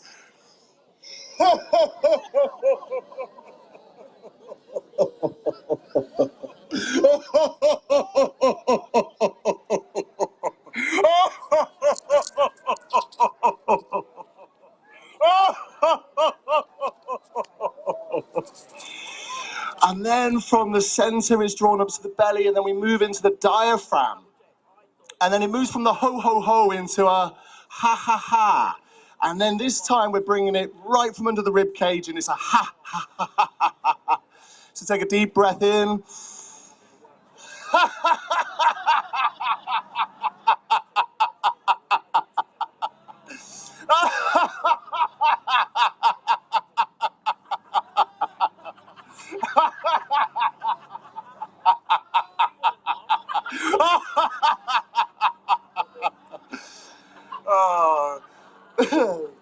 And then we move from the ho, from the ha into the he, which is coming up through the throat, and we bring it into the he. So deep breath.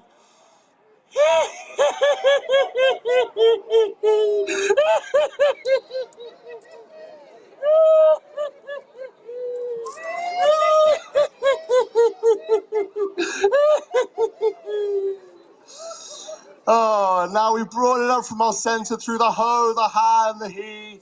And I would just invite you at this moment to just embody kind of like a really silly laugh. A laugh that you've seen in a movie or a friend that they do, and just kind of like bring a silly laugh. And my favorite is the snorter.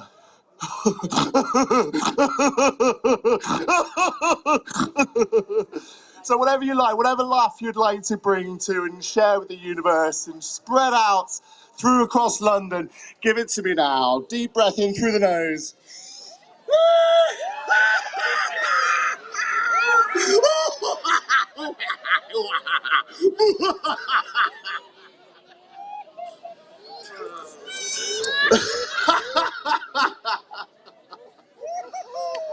Blessings, thank you so much. There's a lot to laugh about, a lot to celebrate. Thank you all for being here.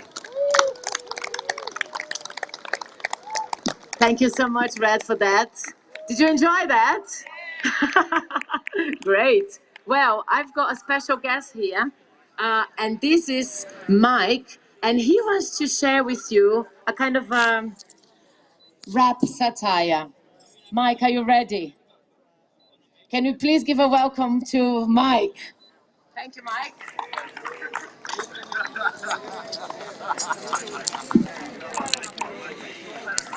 Hello.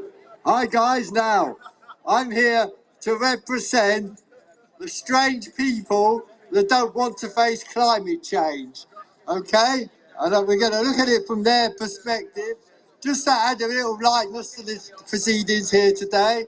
Now, there is a slight estimate. There's a number of scientists who were bought off by the oil industry and everything who didn't believe it, who kept arguing against climate change. Anyone, any ideas what percentage of scientists this was? Is that 3? Yeah, it's 3%. So ladies and gentlemen, if you want to be happy, all you have to do is follow 3%. 3%. I only want to listen to the 3%. 3%.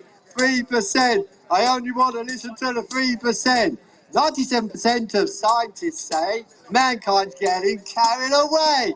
putting all this rubbish in the atmosphere, causing climate change problems. I don't want to hear. But don't worry, that might not be true. 97% don't know it all. You can still enjoy life and be happy. Because 3% of scientists said, don't worry. 3%.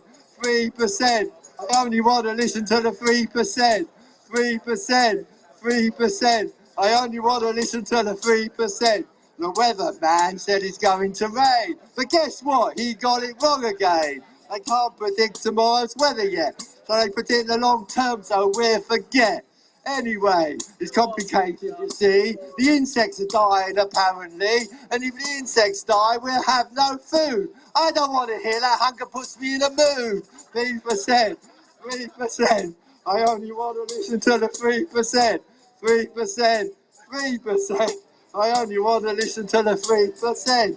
The ice caps are melting, but I'm not dim. I can simply learn to swim. And then they say there's going to be lots of drought. Well, that don't make sense with all the water about. And anyway, carbon capture technology that they will invent, because they've assured me, to take all the carbon out of the air. An unproven plan, but I don't care. 3%. I only want to listen to the 3%. 3%. I only want to listen to the 3%. Anyway, why wouldn't the government care? After all, that's why we put them there. They want us to enjoy life and be happy. And you've got to create carbon to have your luxury, to enjoy yourself and go and play. We like hot weather anyway. And if you get hungry, just open more tins. If it gets really bad, drink more gins. 3%. I only want to listen to the 3%. 3%. I only want to listen to the 3%. To drive your car, go to the beach. Actually, I'm not this one. Anyway, what if they're right? What if Armageddon is already inside? Don't want to ruin this world we've been lent. Oh, sod it. I'll listen to the 3%. 3%. I only want to listen to the 3%. 3%. I only want to listen to the 3%. Thank you very much. Thank you.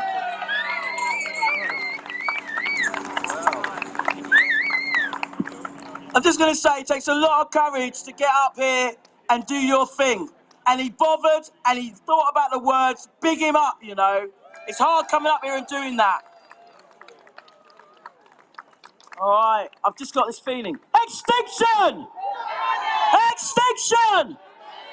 Extinction!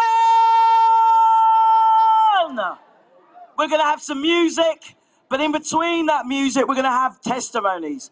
And I would like to invite someone to come here. 2 minutes you got. Say why you're here, who you are, why this is important. Anyone who wants to speak is welcome. Who wants to come now? Mic is yours. Come now. Come on. Yeah, come now. Go on then. 2 minutes, you got 2 minutes. No, I don't even need 2 minutes. I'm just going to tell everyone that the tube efforts, we are going to go back on the underground and replace the ads one final time in about half an hour, maybe 40 minutes. We're going to go out, so just bear that in mind and I'll come back on the mic and introduce it again. You abused my testimony time, but for a very good reason. Again, I'm going to call out. I would like to have... I think this is really important. Members of the public think we're kind of full-time activists. I'm not a full-time activist. All I cared about was Man United, who are playing rubbish right now, beer, and going out on the weekend. And then I found Extinction Rebellion because of how bad this climate crisis was. You know, I'm not a seasoned activist. I'm just a concerned member of the public. And I want people who would just happen to be around knowing who we are. So come and give that testimony. The mic is open. Oh, my days. We got a little person.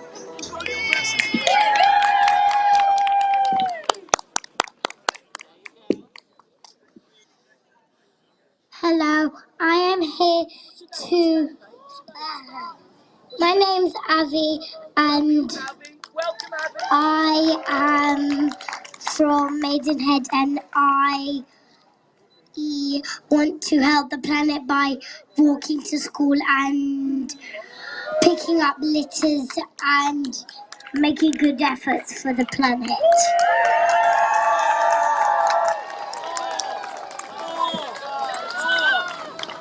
Thank you so much.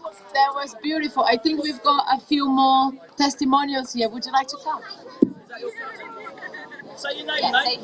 Say your name. Hello, I'm Dean from Gant Hill. I want to help the planet by putting litter in the bin when I see it on the floor and walking to school and cycling. It's a good way for helping the planet. Thank you so much. I think we've got kids time. This is a takeover. This is a takeover by XR families and the wonderful kids here. Of course. The youth are revolting. Come on, youth. Hello, my name is Wills and I am here because I want to save the planet by doing more protesting and stop littering.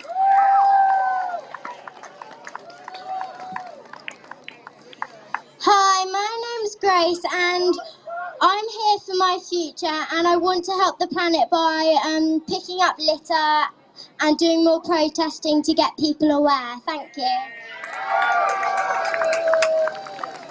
Wow, amazing. Any more testimonials here? Let's get an adult. Let's get an adult. We need one adult. We need an adult here. Well, it's great to have other kids, but... Can I pick on someone? I want to pick on someone because he's a top fella. Oh, someone's coming over. Come on, oh, look, come on. Sorry, I didn't notice the youth were in the house. You know how they like to rebel? Sorry, I know you said older people. I'm very young. It's quite scary up here, and I'm not really a speaker. I'm just want to say that I'm here because it feels like I work as a doctor in East London. I'm a respiratory doctor. I've done some campaigning for clean air, and it feels like the tidal wave that's about to hit us when we hit probably 2% and maybe even worse, it's going to trump everything else that's happening. And it feels like all of us need to find ways to relate this to our jobs and to the people we see and the people we meet every day, and bring our stories. And that's why I'm here. I've got a major pang of climate anxiety, but coming here is like the perfect tonic for it. So great to be here with you all. Can I just say who you are? Hello, my name is Fred and I am here because I want to help the planet by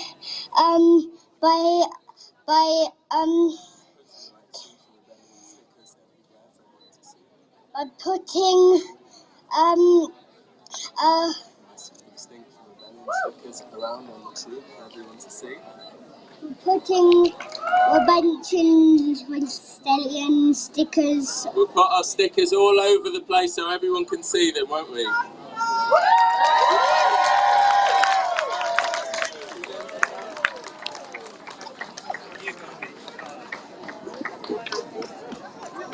Alright, this is a shout out for Rob Hopkins. When you get this, could you come around the side?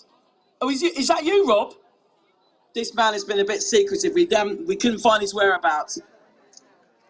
Rob, I'm going to push you down the order just because I want to hear to this youth here. Brother, just say your name, what you're doing here. Hi, I'm Fred. You may have seen me in the last live stream, and I've said that I'm here because of the trees, the bees, and the animals. But I'm also here because every time I see like a cigar or something on the floor, I'm just like, who and why?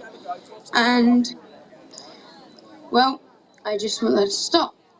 So that's it.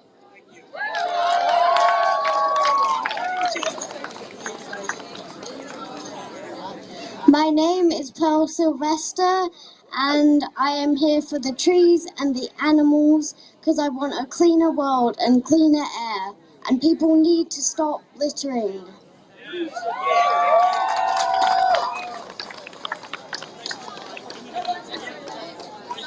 Hello, my My name's Leo, and I want to help the planet by making people aware of what they're doing wrong.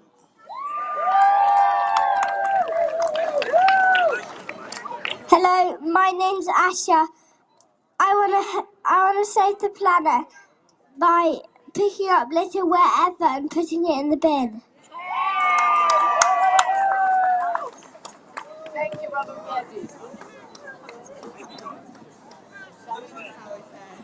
Is that all right? Hello, everybody. I'm Rob Hopkins, and that's a little bit of solidarity with my fellow Man United commiserating sister here. I was asked to say a little bit about, and I think all of us were, to say a little bit about how we ended up getting involved in activism and in all of this stuff. And I think for me, I was about 14. I got a punk record that was all about meat, and I became a vegetarian when I was 14 off the back of this record. I came down to tell my family, and my grandma said, "Oh, if you stop eating meat, it'll stunt your growth." So as you can see, either she was completely wrong, which is more likely, or she was right, in which case, thank goodness, frankly. So then I was involved in a lot of anti-nuclear stuff, anti-apartheid stuff, all of that, 80s campaign people in the house. But it didn't seem to really make that much difference. And then when I was about 20, I found permaculture and did a permaculture course, and it rewired my brain, because it meant that I could see possibilities. I could walk down the street, and what had before looked like a street, I'm thinking, that lawn should be a garden, that vertical bit, you could grow something up there. It's like a whole different kind of way of looking at stuff.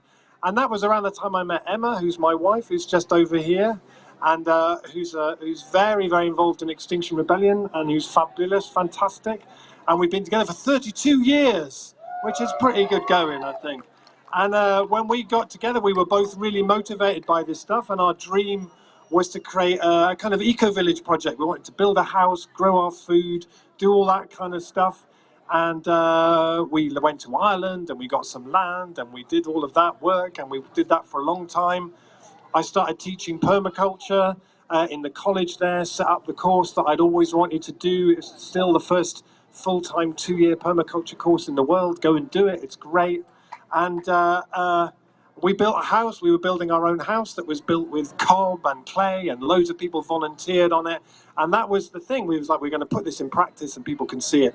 And then we had this disastrous, traumatic thing where someone set our house on fire, and the whole thing went up in smoke. And we had a very traumatic period of thinking, well, now what do we do? What's the manifestation of our activism now? And thinking, actually, all the stuff that we'd learned there about growing food, about community, about working together, we need to take it back into the towns and into the cities and into the places where people are. And so when we came back here, we started the transition movement, which started in our little town down in Totnes. And you can now find transition groups in 50 countries around the world. People just working together, starting without waiting for permission, starting to do things wherever they are. And we were really inspired by this model at the time, Aubrey Mayer's contraction and convergence, where he said the global north is up here, it needs to come down to here, and to meet the majority world in a place that's kind of a sustainable place. But that was only going to happen if it feels like a step forward, if it feels like we're moving towards something. And we always said that when we started the transition movement, if we do this as individuals, it'll be too little. If we wait for the government, it'll be too late. But if we can work together with the people around us, it might just be enough, and it might just be in time. And it spread, and it spread, and it spread. And you can now find transition groups in 50 countries around the world. People just getting on with it, starting community energy companies, starting new food systems, a whole range of different things. And our kids grew up in a house full of bicycles and solar panels and food being grown and food being cooked, and trying to actually put this stuff into practice rather than it just being something kind of esoteric. I went and spoke to people in Transition Crystal Palace who had started an amazing food market. I said, why do you do this? They said, because we want our children to grow up thinking this is normal. And that's so important, I think, in terms of how we do this stuff. But we have to recognize, thank you, we have to recognize that in the work that we've done over the years, those in the work that we've done since we started the transition movement, 30% of all the CO2 ever produced has been produced in that time. So it's not enough. You know, we put so much time and effort and energy, and it's still not enough because that mad juggernaut continues ploughing on. So Emma has been very, very involved in XR. She's been arrested 5 times. I'm so proud of her. And 6 times, oh, sorry, I can't keep up. Spent Tuesday locked to Lloyd's, Wednesday super glued to Shell.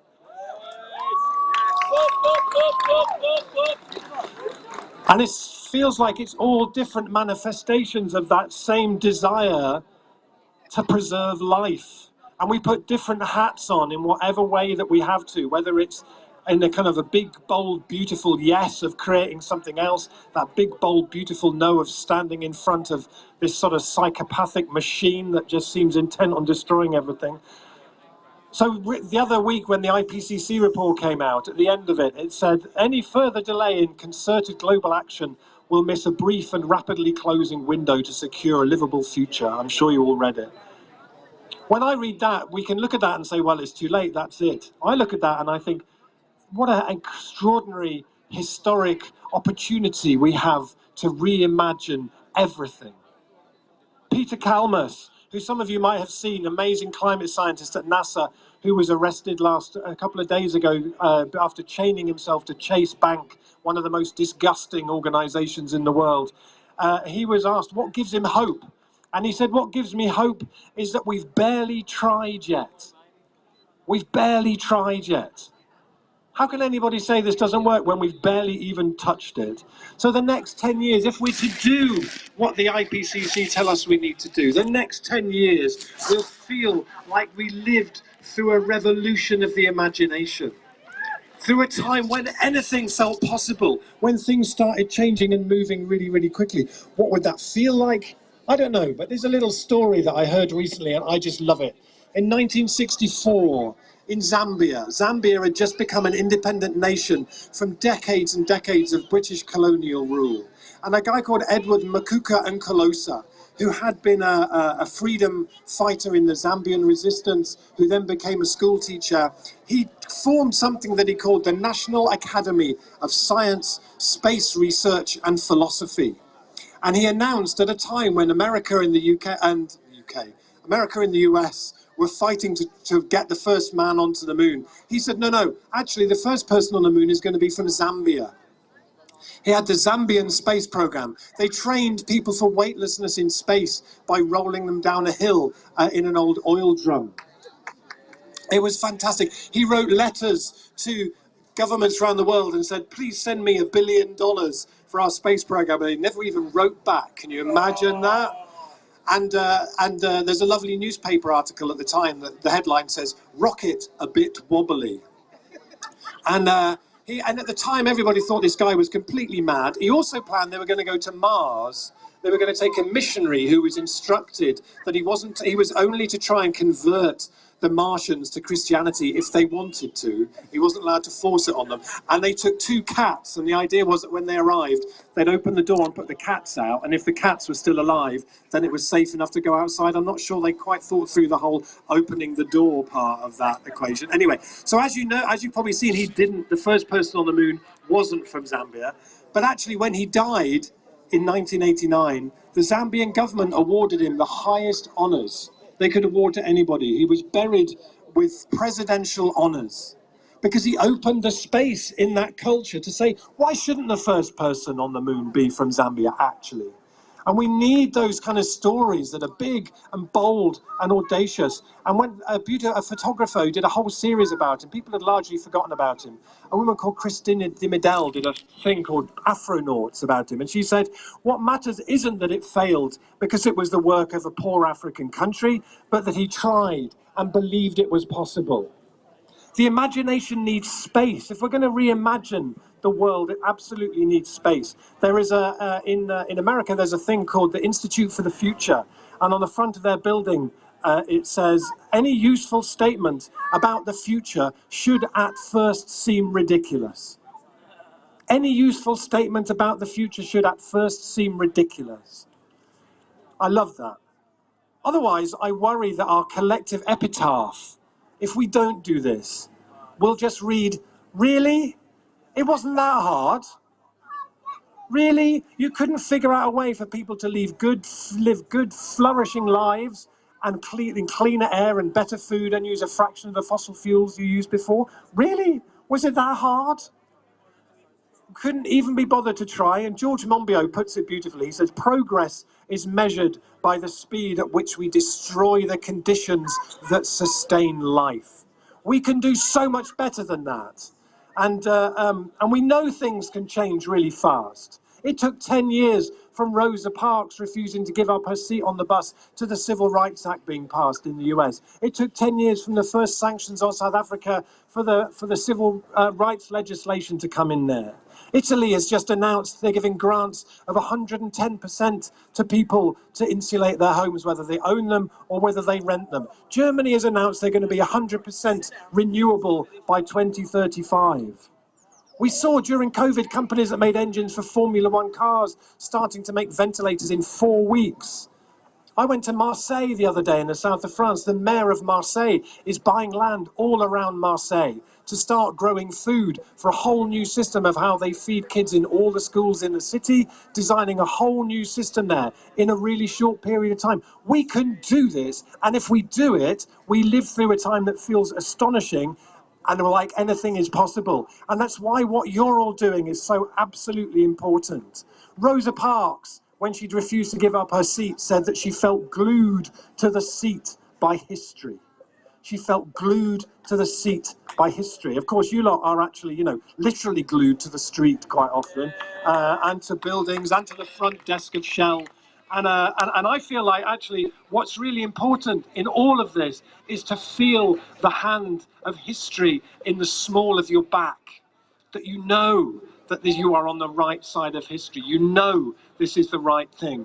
And rather than the Richard Madelys of this world, who are like the people who sit, who are like the people who would be sitting on that bus with Rosa Parks and tutting that this was going to make them 5 minutes late for the sales at the shops. So my plea is that as well as doing everything that you're doing and everything you can to slow down this juggernaut of madness, this war of the rich who are unwilling to do or even imagine doing things differently, this war that they're running against the poor, we must also become the best storytellers of what could come next. What comes after this? Walida Imarisha, amazing activist in America, she says, all organizing is science fiction. All organizing is science fiction. The work that you're all doing is telling a new story about where we go from here. In Sweden, the Swedish government have created a role in that government called chief storyteller. And the job description is to bring to life the day-to-day realities of living in a low-carbon future. What a fantastic thing. Why don't we have a chief storyteller? Why doesn't every organization have a chief storyteller? Why aren't we all out in the world being that chief storyteller? It's so important that you all remain as unrealistic as you can possibly be. Because that's where, if it's, as Naomi Klein said, there are no non-radical solutions left. If the stuff people are proposing isn't radical, then it's just not good enough. So we absolutely need to cultivate longing for a different future. Longing is such a beautiful word in English. It's such a deep, rich, kind of aching sort of a word. Whenever I do talks in France and it gets translated into French, there is no French word for longing. They basically take desire and add stuff, so it's like really, really very, very strong desire. But longing is a word that we have in this language, and we need to use it an awful lot more.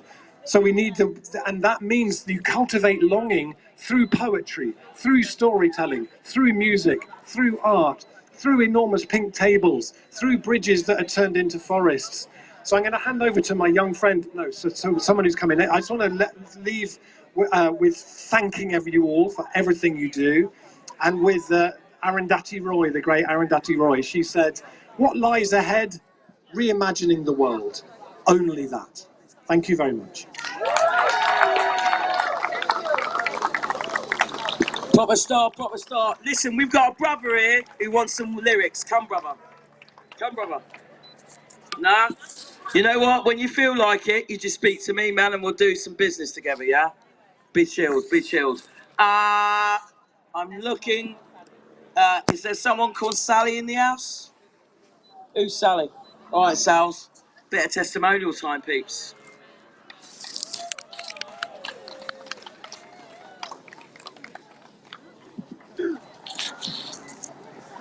Hi everyone, I've been asked to do a testimonial rather out of the blue, but here I am. So thank you so much for listening and thank you so much for being here.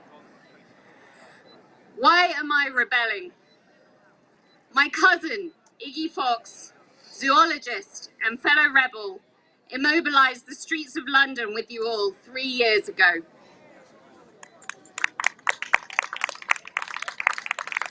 If he could see today how emissions have continued to rise, how wildlife has continued to be annihilated, he would be appalled, but not surprised.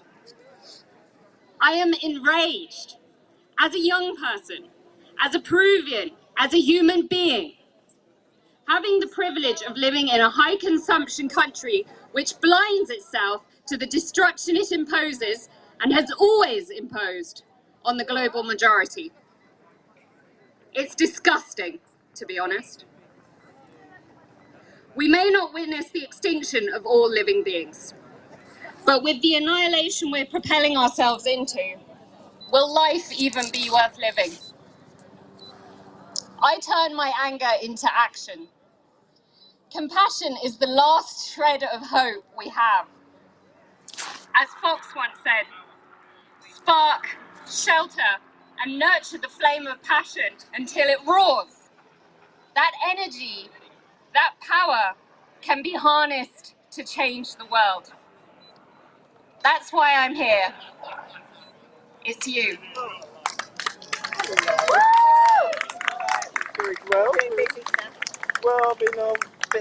You know what? I'm seeing a lot of rebels in the house and people who've really made a huge effort to things. And there's a couple of people. I'm going to say your names. Well, no, I'm going to say some names, and you don't have to come out if you don't want to. But I just want to encourage people to do so. There's two youngsters. They're a couple, and I think they're like a proper powerhouse in activism. And I really would love it if you two came up, said some lyrics. You can say no. Yes. Thank you. Thank you.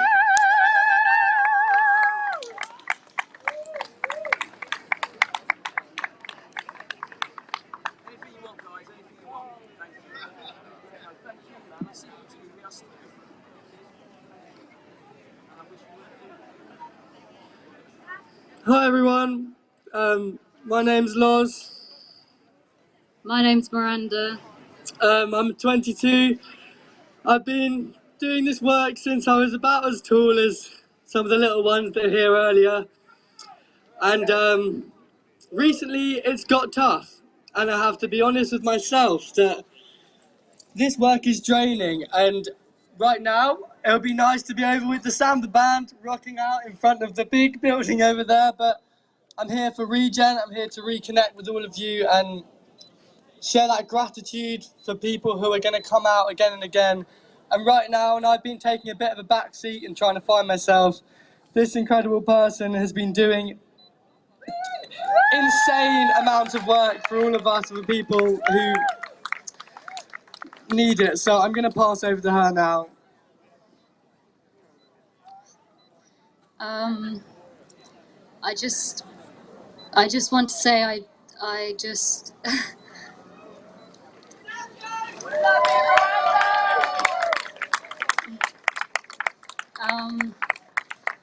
seeing so many people finally being able to have their voices heard, I just think that is what we have to remember, and we have to remember to lift up voices that are continuously pressed down, and we need to remember that in all of us and to keep pushing forward and to keep coming together. And I see so much division even amongst some of us here, and it just makes me sad because we have to remember who the enemy is and the fight, and I just want us to remember that and to come together in love. And nothing is perfect, and not all of these organizations or things we're behind are perfect, but I believe we all want the right thing. We're just getting sometimes mixed up, and I just hope that we can come together more and more and remember that together we're so much stronger, and and that we should just keep going, and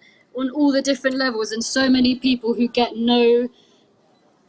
all the people who do things behind the scenes who get no recognition. Just thank you to all those people who just do so much, and the people in the trees and the people at HS2 who have been there for years and years and who are protecting us and protecting our last ancient woodlands. They deserve our most respect. And for the animals, I hope we never forget, and I hope we keep fighting for them, and I hope we always, always remember what we have done, because they deserve the freedom that we're talking about for ourselves. They deserve to wake up in freedom, and we are not giving them that yet. And I want a round of applause for Alfie as well. You give me so much energy. Fuck off. I mean, I didn't say that word. It's quite rude. I don't like that. Yes. Can I invite someone before you? I want to invite somebody who I don't always agree with, but has done some amazing work, and I'm wondering if Tracy Mulligan would come up here, please. Would you come up here? And give folks your testimony. We've had a bit of a battle, but you know how the score. We're really fighting for the same thing.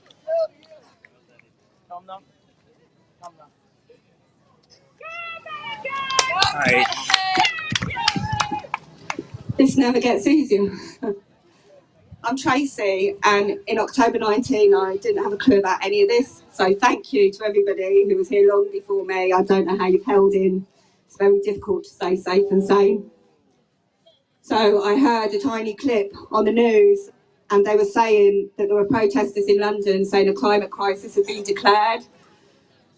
And I thought, what do you mean? Crisis can't have been declared, and I've heard nothing about it, so I googled it, and it was true. 5 months. In May 19, they declared a climate emergency, and I had no idea, and that horrified me. So I ran off to London, and I have all kinds of panic and anxiety and depression, and I'm sure loads of you do. But I went to London anyway, and I met some wonderful people, but I still didn't want to believe it was true, that my government could know this, be keeping the truth from me, and not acting on it. So I went to a council meeting in Milton Keynes, where I live, and one of those councillors said, we cannot tell people the truth unless we make it happy, because people will get depressed and do nothing. So thank you for proving that idiot wrong. And that made me furious. So I tried to engage with my local MPs, me and Caroline. We went down, we invited them to a hustings. I didn't even know what the word hustings meant before that, but I bloody organised one. And they didn't come. Instead, they sent out an email saying XR had stormed the building. Well, it was just me and my mate, we're tiny, and we got invited in. So I'm raging, and I'm feeling hopeless, and I didn't know what to do. And every day, I just tried to put one foot in front of the other. I tried to resist the urge to fall into hopelessness. And all of you keep me going. So they're not telling us the truth. And it feels ridiculous. Yesterday, I was in court. It was just a plea hearing. And I was going to plead guilty, but I didn't want to give my name to start with, because we're in resistance, right? Our job is every bit of every day that we can, we cause a pause in people's everyday life to beg with them, please just stop for a minute, let's think of the kids and what is going on. We've got 2 to 3 years to start working on it. We've got 8 to 13 years worth of oil, and we need to know they're using it responsibly. And they're not telling us anything, are they? They're keeping it all from us. So we need to keep doing it. I've never found it so hard to say my name in my life yesterday. It was so surreal. The judge was having a fit. If you don't give your name, we're going to have to call these procedures to a halt. And I'm like, this is ridiculous. You said my name a couple of times. I've responded to my name. And I felt ridiculous, stood in that dock, refusing to give my name. So eventually I gave my name. But we must resist every way we can. We must forgive ourselves for those days where we're just like, I just can't today. And we must look around you. Look around. Thank you for not making me do this on my own.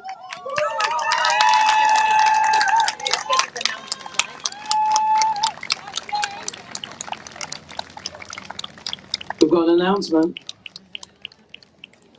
Hello, unaccustomed as I am to public speaking, I'm here and I'm one of these people in the background who don't really appear very much.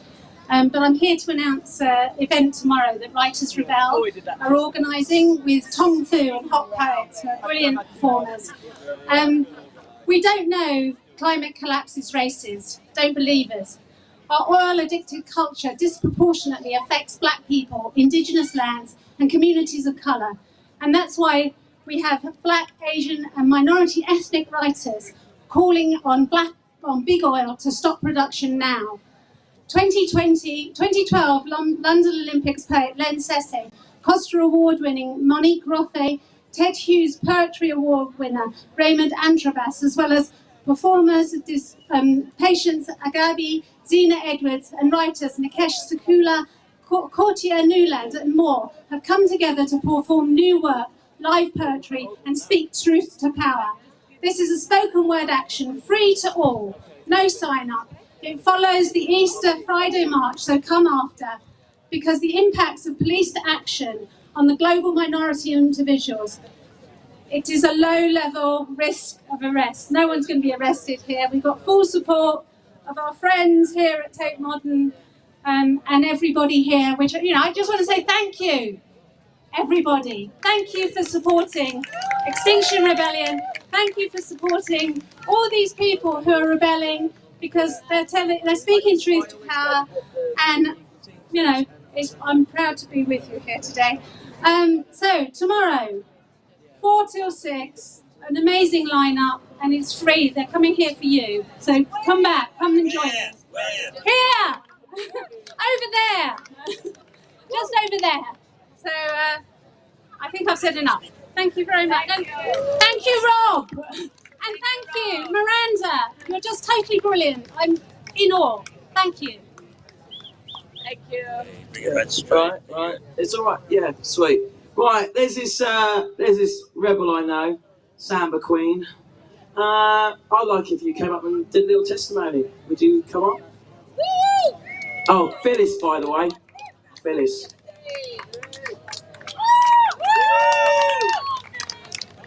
Hey, I did a testimony the other day that I prepared, but I've had a really, really, really shit 24 hours, and I've got something else that I want to say. And this isn't really for all of the rebels sat here, because you fucking know, sorry, children, you know, this is for the people walking past, and the people that have sat down and had some free food, and the people watching on the live stream. Last night, some of my very close friends were at a place and it got raided and they've been arrested. What we are trying to do is fight a system that is killing us. Those people probably will face conspiracy charges. Those people will probably face prison sentences if they're found guilty. There are people here who I know who are facing the same thing. There are teenagers in the rafters of Gray's oil terminal, desperately trying to shut down this system that is killing us. What do we have to do to win? Do we have to get more and more extreme? I don't want to get more and more extreme. I don't want to have to climb into the rafters of an oil terminal or glue myself to the roof of a tanker so that people don't die. You know what I think would work? If every person who sits at home and takes a leaflet walking along the South Bank, if every one of you took a few days out of your life and gave it to us, you don't have to get arrested. You don't even necessarily have to be on the streets. We need so many people to help us. But if every single one of those people stepped up, then we wouldn't have to put ourselves in these absolutely terrifying situations again and again, because it breaks you. And I don't want to be broken. I want to go to St Paul's and play samba. I want to be able to go to a peaceful protest and know that it's making a difference. So please, if you know people who care about the climate crisis and who are scared and say, but I don't think I can do it, say, please try, because some of us can't keep doing this for much longer. Thank you.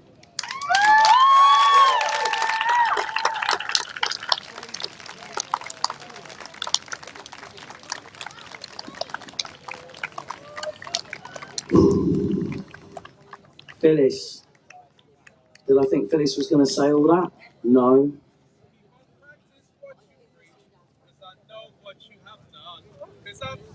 You're going to have to hold, brother, because this is a moment and this is an atmosphere. I want to keep it the same. Love you. Love you. I hear a lot of chat about how... I hear a lot of chat about XR being white, middle class, crusty and hippies. Number one, I don't know who said that, but I love you.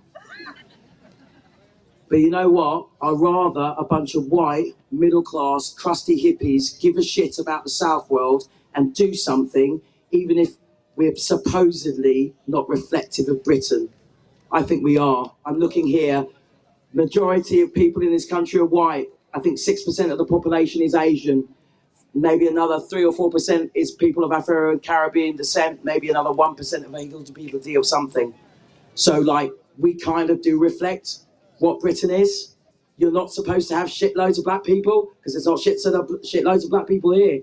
But I'm telling you now, from my personal point of view, all of you gits who are crusties and are hippies are doing the biggest anti-racism thing that you can do by making sure people can live in the countries that they want to live in. That's what you're doing right now. You're standing up for the South World, where many people in those countries want to do activism. They can't do it. They're going to get shut down by their government. They could lose their lives. You're doing this with your privilege and you're damn well using it. So I thank all of you. Yeah, shut up. I'm thanking you, not the other way around. Don't change the subject. I watched Lloyd's, my days. Lloyd's, you don't understand how much Lloyd's means to me. Lloyd's is the backbone of slavery. It's one of the major people that made so much money and allowed it to continue for so long because they kept insuring against my ancestors, man.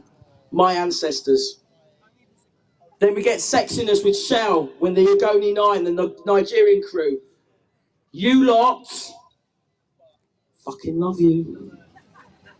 I fucking love you. And don't listen to them when they say you're... I mean, I'm sure there's some people here who are a bit racist, but the majority of you are acting as you're not racist because you're helping the South World. The South World needs you to use your privilege, needs you to speak, needs you to do things that they cannot do. Otherwise, they're going to lose their lives, their homes, their countries, their communities, and no one's going to say anything except 2 degrees, 3 degrees, 4 degrees. You know, like the doctors the other day smashed it outside of Beast, which is the Bureau of whatever talking shit and then just causing trouble department. And there was a huge amount of them. I'm going to mention Emma Smart because she was there, and then she got in the old vehicle. Well, she got carried out. She made sure she got all of them to carry her out. She did a lovely heart sign and took a picture. That was just beautiful. Doctors, got to mention the doctors on the bridge. You know what? They take an oath to protect life. I don't know what it's called. It's some kind of Hippocratic oath. I think is that right? Do you know what? That's got to be difficult. Bit of privilege going on there being a doctor. But they've said that the oath I've taken is more important than when I get into trouble for it. And I honour that. I want to honour every single doctor that's in the house. I think there's some blue that I can see slightly to my left with a red hat on. Hey, Doc, do you want to say something, Doc? Can I tempt you? Robin, can I say something? I've got someone. Is there a doctor? I want a doctor. Before you. Doctor, then Mary Ellen. Doctor. Because I already said I was going to do a doctor. I haven't even spoken to Mary Ellen. I have. Right, either I'm the person on the mic or I'm not. Love you, but that's the score. Mary Ellen, I'm going to get a doctor and then you're up. But don't listen to this, she's not in charge. She thinks she is, but she ain't. Is there any doctor in the house apart from my lass over there? Because I really would like someone who's a doctor. Because that last action where they got arrested on the bridge was the different class. And I really want to honour that here. Go run, girl, go run. Go get me a doctor. Go get me a doctor. Run. Run, get me a doctor. Oh, we got a doctor in the house. Please, would you speak? Please, please. Look, we just want to honour what happened on the bridge. Your Hippocratic oath. Anything you say, what the fuck you want, bruv. Say what the fuck you want. Hi everybody. I've not prepared anything, so I'll just try. Excellent doctors, give it up.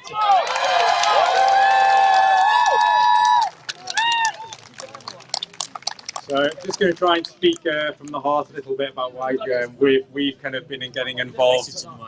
About why we've been getting involved as a group of healthcare professionals. Just to make it clear from the start that whilst we're called, Doctors for Extinction Rebellion, it's a group of everybody from nurses, occupational therapists, physiotherapists. It's a whole group of healthcare professionals who, all through their own oaths, have kind of come to it knowing that it's our duty, or it's felt to be our duty, not only on a personal level, but within the oaths that we sign up to care for the public's health. The ongoing kind of climate change that we're seeing kind of globally means that we're here not just kind of to represent people from the UK, but also about all those people that have a unheard voice across the globe, and who are also going to be impacted from a healthcare point of view, whether that be secondary directly from fossil fuel emissions and the impact on kind of respiratory health, or increasing droughts and food scarcity, which we all know from the IPCC report is going to mean that at least 700 million people within Africa alone are going to have to relocate somewhere. Of course, there is no answer as to where that somewhere is going to be, for them to be able to survive, for want of a better word. So that's why kind of we're here trying to join the larger cause and highlight the fact that this is not just about a change in fossil fuel structures and about that kind of the impact on business as such. We also, this is a real kind of climate emergency is kind of a health emergency as well, and they go together not just for ourselves but for everybody. Thank you for providing support for us and for also the scientists from Extinction Rebellion as well. We're all working together. Thank you so much for trying with all of you in Extinction Rebellion. Don't leave me hanging, bro. Thank you. Oh, goodness me.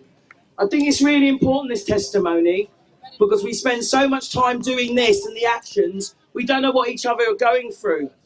This is reminding us that we're all in this together and that we can support each other emotionally, even if it's just like a little smile, giving some food, having a chat, that's what we've got to do. So Mary Ellen, are you coming up now? We need a little announcement about, I'm being accosted by Lobby, so come on, say what your announcement is, and then Mary Ellen's on. I'm not trying to accost anyone. Oh. Did you want to say something, bro? No? You sure?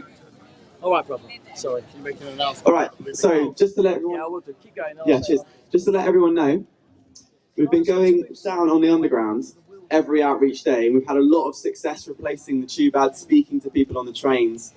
And we've had... Yeah, you're right, Millen. So basically, I just want to introduce what we're doing a bit, because it's the final time we're going. We have like hundreds stacked up in those trolleys, and whoever wants to come, we can literally flood the trains for the Easter bank holiday weekend, which is the busiest time of year. And our adverts, we have about 50 different designs. Loads of them contain the science from the latest IPCC reports. We're trying to communicate the scale of the threat to the public instead of asking them to download some bloody app, really. We also got some help from Citizens Assembly Working Group talking about deliberative democracy. We've got all of our classic imagery and our messages. And yeah, please come along and I'll give you a bit of a briefing about how it works. We're about to leave now. Oh yeah, we've got a few little posters here. You can say something if you want. Go on, please do. But anyway, please come along. Thanks for the time, everyone. Mary Ellen, the youth. I've got to give this youth. Come on, Mr. Man. You're looking dapper in your Adidas red. I like flowers. Oh. That's not one thing. Yeah, quick. Just to turn your attention, just behind it, if you all look behind you here, we have a couple of blue-bibbed police officers. Can you just make sure you don't talk to them? Just give us a wave, blue-bib police officers. Please don't talk to them. They are here to collect intelligence about the protesters and our movements and our numbers. So yeah, just thank you. Yeah, just want to introduce Mary Ellen. She's a hardcore activist, part of the Disabled Rebels Network. She's a boss. So, Mary Ellen, give her a cheer. This is Disabled Rebels. Stop. I'll give you the mic. Give me as close as you can, and please speak real close to me. Can you get that further? Is that all right? Okay, there you go. You good, mate? Yeah. Okay, happy day? All right. There you go. How did you get involved, Mary Ellen? Tell us your testimony. How did you get involved with XR and all that? Come on. Hello, everyone. Rob has just asked me, how did I get involved? I got involved because I love my planet, because I love the children of this planet, not just the human children, the children of every creature. I got involved because I'm an auntie. I've got 2 adopted grandchildren as well. And it absolutely terrifies me that they aren't going to get a future. That they get a future that is destroyed, deforested, contaminated, polluted, where they get a future of food insecurity, of polluted air, of polluted water, of social collapse. And it breaks my heart. And that's why I got involved. I came along to the first Extinction Rebellion protests in London. I came along with our choir, Shakti Singh's choir, and we sang. I don't know if you saw us, we were all dressed in red. And we sang again while the people who were being arrested were being arrested. And it broke my heart again. And it's breaking again and again and again. And as a disabled person, I'm acutely aware that every crisis, including the climate crisis, every single crisis is created and used by the same people. And every single crisis hits disabled people first and hardest.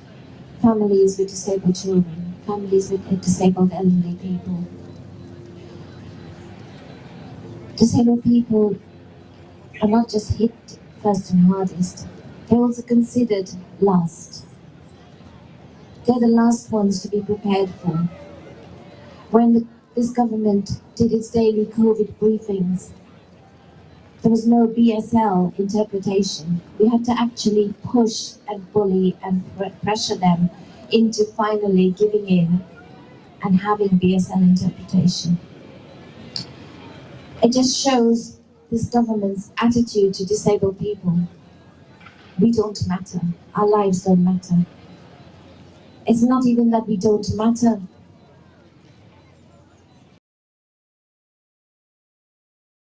I belong to a group called DPAC, Disabled People Against Cuts. DPAC was formed in 2010 when this government came to power and started their cuts and austerity. And DPAC said, cuts kill.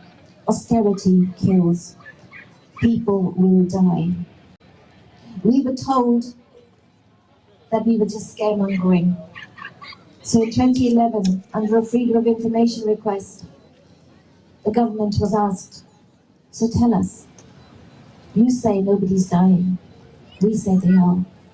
How many people are actually dead because of your cuts? For the purpose of the Freedom of Information request, they were given a time period of 6 weeks. They were told, tell us, within 6 weeks of disabled people's benefits being taken from them and being told that they were fit for work, how many people were dead?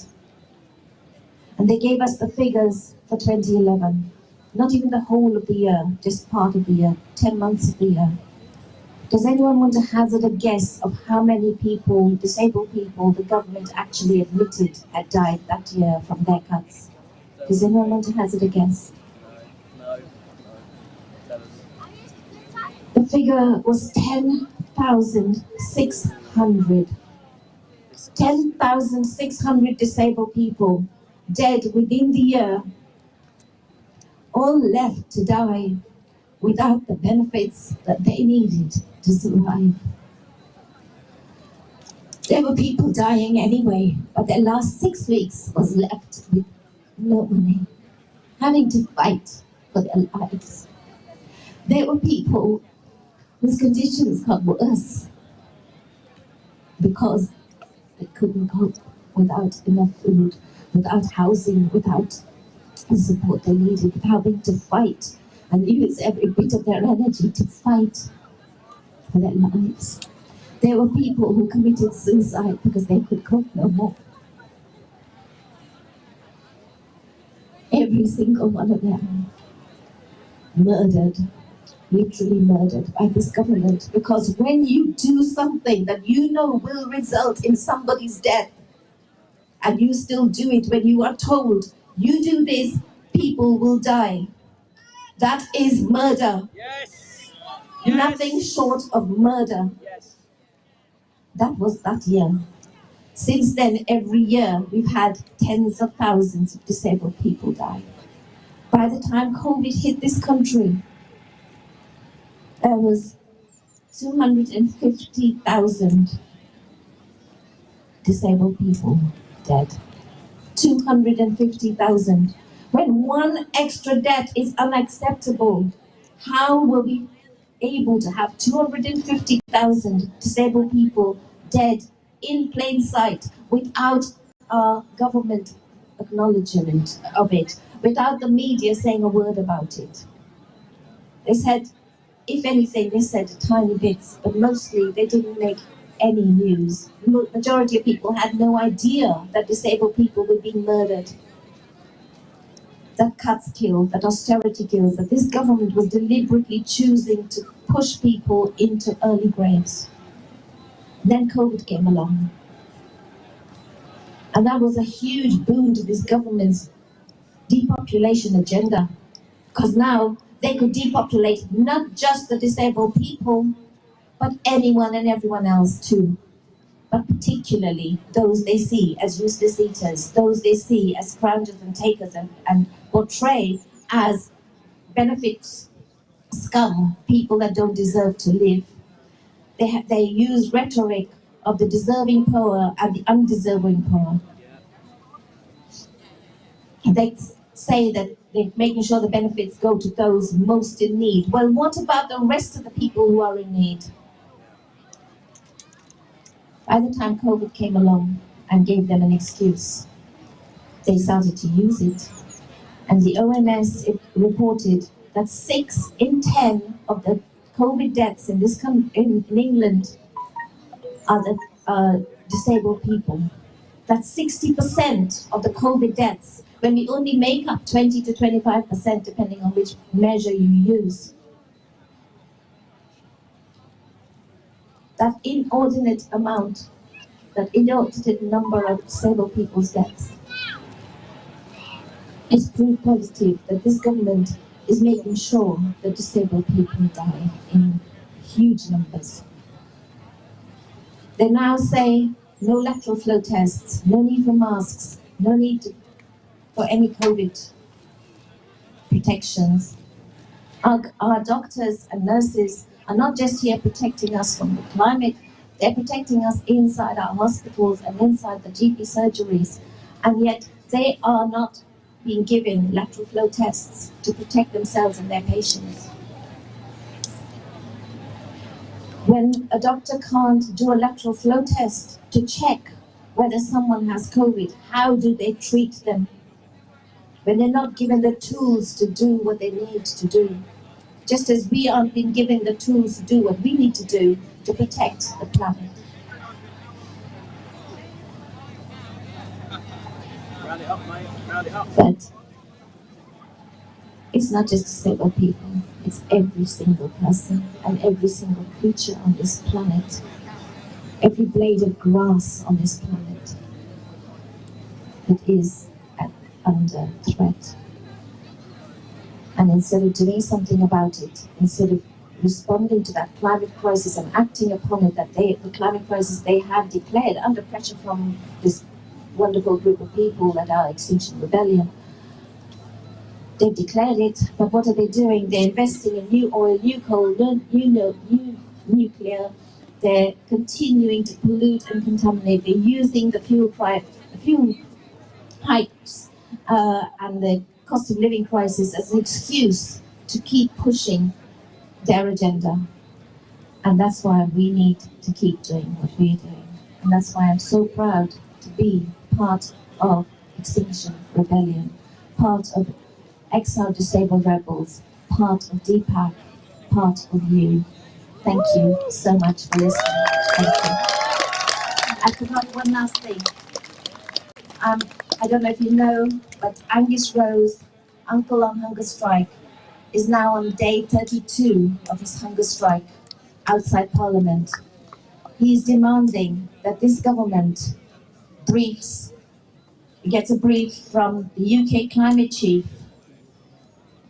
Sir Patrick Vallance, about the climate crisis. What are the risks? What are the solutions? What do we need to do? Just as we had COVID briefings, we now need climate briefings. Can you all please support Uncle on Hunger Strike? It's hashtag Uncle on Hunger Strike. He's outside Parliament every day. I don't want him to die. He's my friend.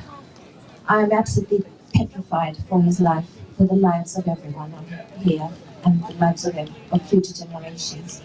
So please stand with Uncle on Hunger Strike and pressure this government. Thank you.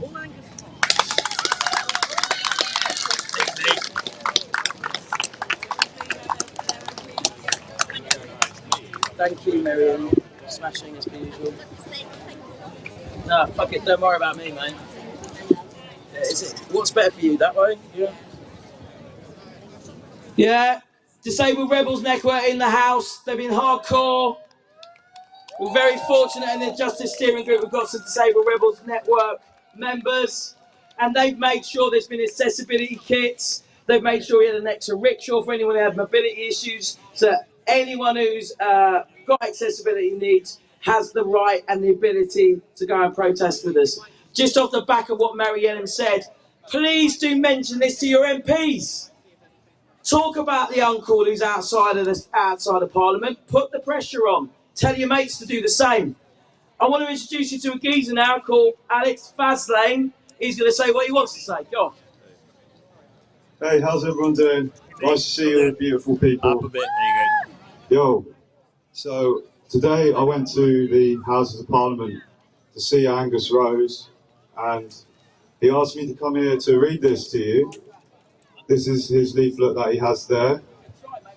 I'll just start reading now. So it says, "My name is Angus Rose, and I've stopped eating on Monday the 14th of March. I'm an uncle to 5 teenagers, and I'm terrified for the future of my nephews and nieces, and for all of our children, as outlined in the latest IPCC report. Therefore, I have decided to go on hunger strike until Greg Hands, MP, Minister of State and Energy, Clean Growth and Climate Challenge, takes action to ensure that all members of the Parliament, including the Cabinet, they really should have shown them this, are briefed on the climate crisis by the Chief Scientist Sir Patrick Vallance. It then says, such a briefing was given to the Prime Minister Boris Johnson and resulting in his understanding of the severity we face. It means he got this climate crisis. No, he fucking doesn't.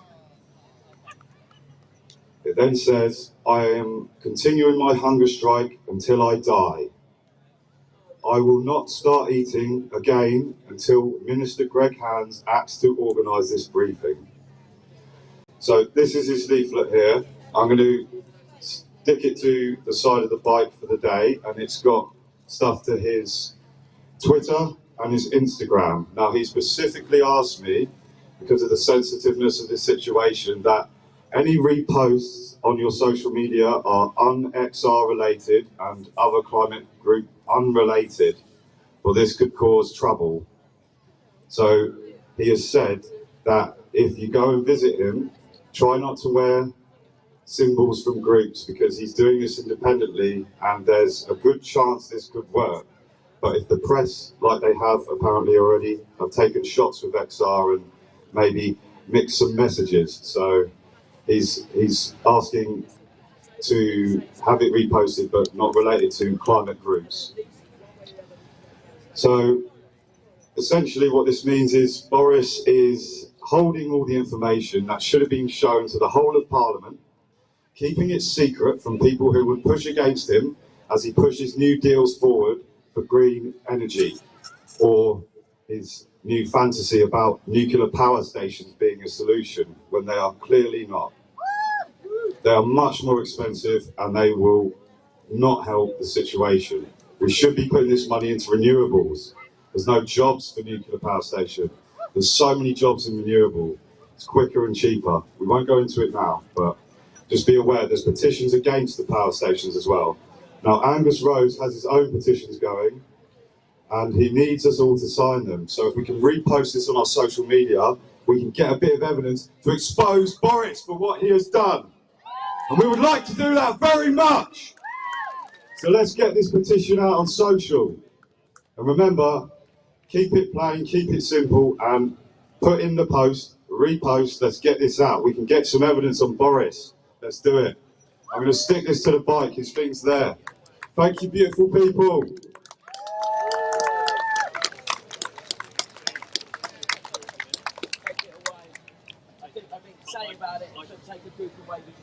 Where is the love? We've got another testimony. Her name's Holly, and she's been around for a while, so give it up for Holly. Give it up. Sorry. Hi everyone, thank you. It's a surprise to come on, but I really want to give you my testimonial, which I wrote last week. Since then, I have climbed on an oil truck, been arrested, been let out. And I want to tell you about this because despite what the media say about activists versus normal people, I am just a normal person like all the other activists. What are normal people? The only differentiation, as far as I'm concerned, between people are those that are trying to do something and those that aren't. There's no normal people. There's just those that are trying to do something and those that are not. So I wrote this last week and I sent it to a lot of people, and it seems to have touched people because they can relate to the fact that it's not easy to do this. I'm here to tell you that I have decided to take non-violent, direct action against our government, our media, our big businesses, and those who continue to fund the use of fossil fuels. Our demand is clear. Stop any new fossil fuel projects now and invest in green energy. It's quite simple. This is our only hope for a future worth living, and it has to be done now. Taking direct action has not been an easy decision for me. I am not a naturally rebellious person, and it feels pretty uncomfortable. So why am I doing it? Because I have listened to what the most respected scientists in the world are telling us about the climate crisis. And I have looked at the most recent reports to the governments from the International Panel on Climate Change, that's the IPCC. And they are made up of the most esteemed specialists in their fields. I give you this quote from their report. Any further delay in action will miss a brief and rapidly closing window of opportunity to secure a livable and sustainable future for all. And I'd just like to dwell on those words for a second. Livable. We are not talking about people far away even. We are talking about everybody. We are talking about everything, every living being. We are talking about extinction. They are talking about extinction. It's not a joke. They're talking about the world being unlivable for everyone. They're talking about 8 degrees, not that far off in the future. So how can we do anything else? Nothing else has worked. I've tried everything else.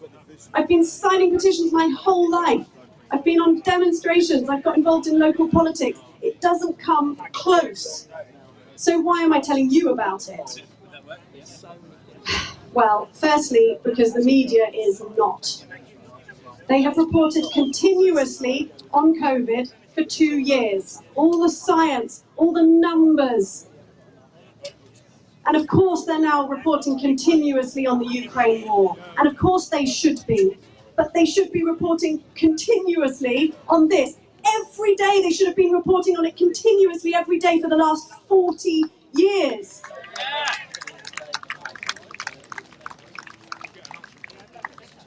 They should be telling you exactly how many people are dying because of climate change every day across the planet. How many animals, how many species are going extinct every day. It should be on the news every single day. And they should be telling you that the science is coming from the most esteemed scientists in the world, and that the scientists are going mad. They don't know what to do. And the media's not telling you. And I am. Why me? Because no one else is. We have to hold them accountable. Our future and our children's future depends on it. I have 2 children. I work with children and babies every single day in my job. So I'm doing this for them because they can't. I'm not making my children do this. They're helpless and they're relying on grown-ups to do the right thing. And look how many grown-ups are doing the right thing. And look how many who aren't. Grown-ups are not doing the right thing.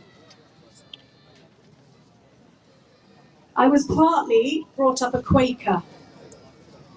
And Quakers do not evangelize, they do not go around spreading the word. It doesn't come naturally to me to do that. I was taught just to be the change you want to see. And I've done that, and that hasn't really worked either. So I've got to the point where I'm making an exception. I don't care anymore whether I'm preaching, because I'm asking everybody to step up and take action.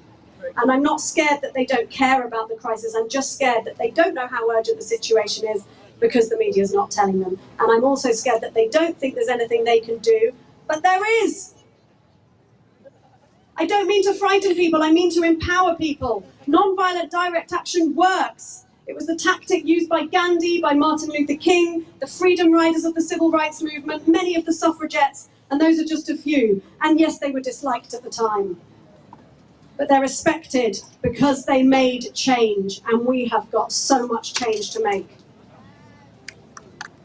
I'm not going to do the last bit of my testimonial asking you to step up and take action and tell you what you can do, because you're here and you know what to finish with the fact that 2 years ago, when the COVID crisis hit, by and large, governments listened to the science, joined together, and did the right thing. Some did it a bit late, but they basically did the right thing. And generally, people listened and did the right thing too.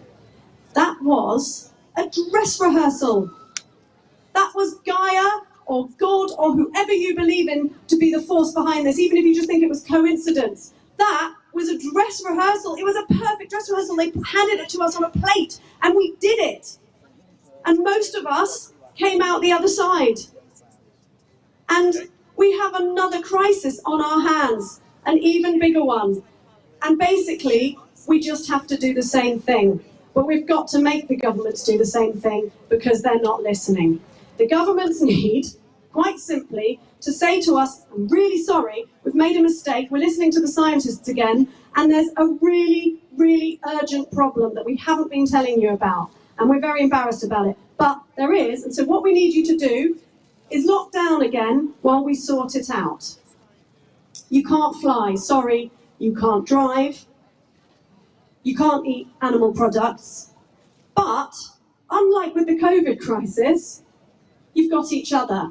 You can go into each other's houses, you can hug, and you've got each other. And that's what we realised during the COVID crisis is what we needed, connection with other people. And you can do that with your neighbours this time, because you're not all trying to stop a virus spreading. And in the meantime, we will sort it out. We'll switch to green energy. We'll stop using fossil fuels. We'll insulate all your homes. Just sit tight and we'll sort it out. Might take a little bit longer than the COVID crisis, but you've done it, you can do it again. And that's all that needs to happen. So XR is not just the alarm. We've also got some answers. And if the government will listen to us, we can actually make something happen. But we need you. We need everybody. Thank you.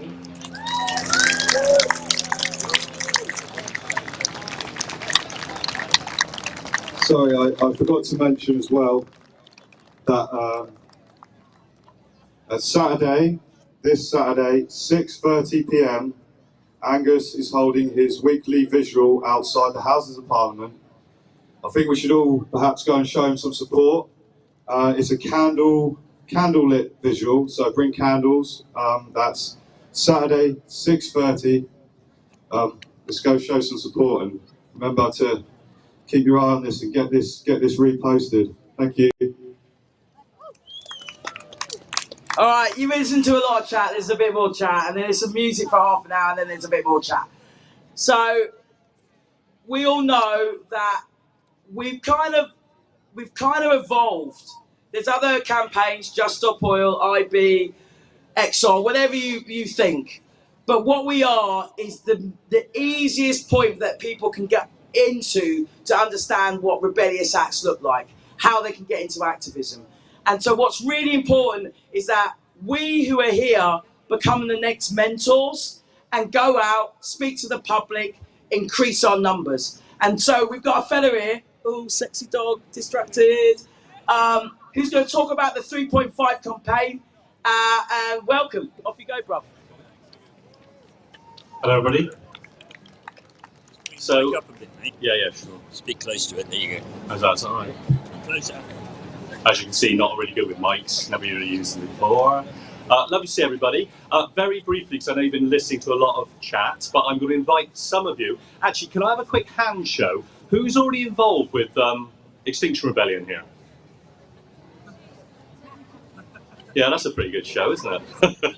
Great, okay. Well, in that case, you guys might want to listen to this in a slightly different way from the people who aren't involved with Extinction Rebellion, but you might be just as interested in it. You may or may not know about a project that's ongoing at the moment called Project 3.5, and it goes back to that original Extinction Rebellion idea, the reason we were set up in the first place, the idea that if you can get 3.5% of the population actively engaged in supporting a campaign of mass civil resistance, a government almost always has to come to the negotiating table. So over the last couple of months, we've been trialling this all over the country. There's a whole group of people who've been trained to give a a short but really emotional version of the Heading for Extinction talk.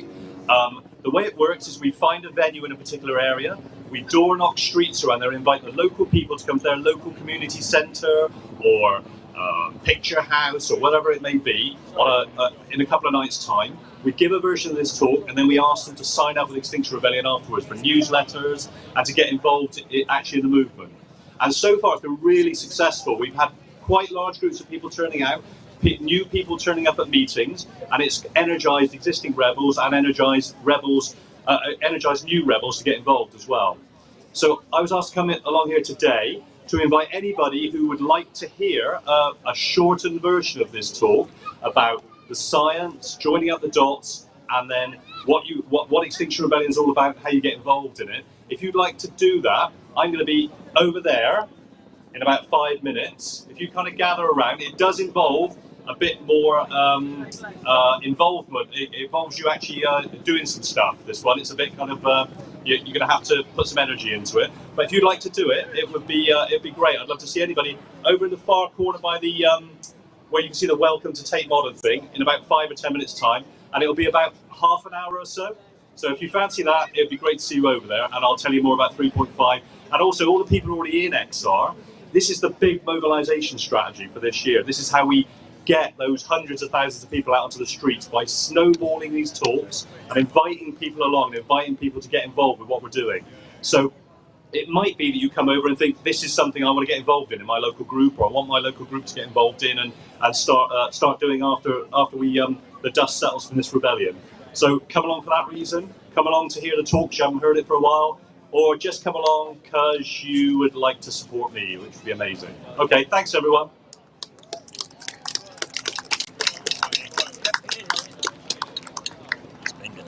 Look, I've got to say thank you for sticking with us. It's been a lot of chat, a lot of hard subjects. Thank you for sticking with us. You get half an hour of no me gassing, no chat, half an hour of orchestrated disobedience. Discontent. Oh God, discontent. I got it wrong. Discontent.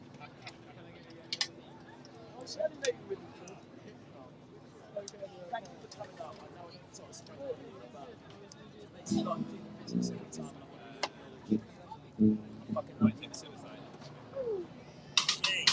by one, take your job, please.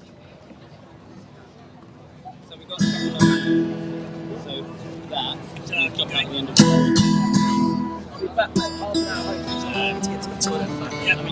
If not, play some music. Cuba.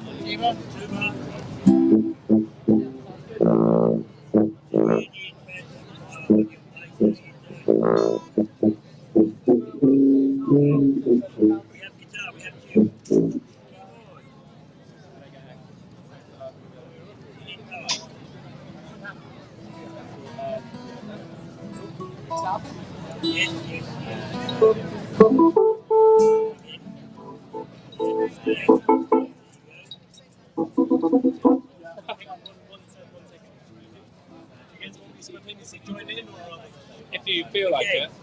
Keyboard, guitar, tuba, voice, use the violin.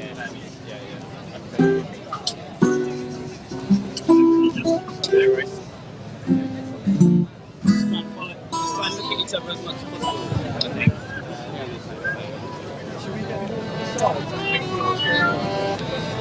Is there any way you can so you haven't got your back to the rest of us? Or you click out.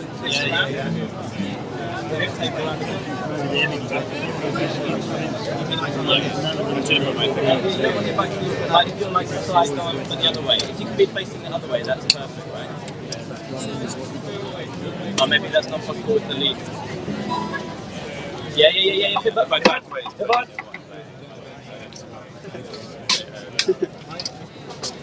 Hey. Yeah. Well, again. Ah, nice. Just look at each other. Yeah. You made it. Yeah.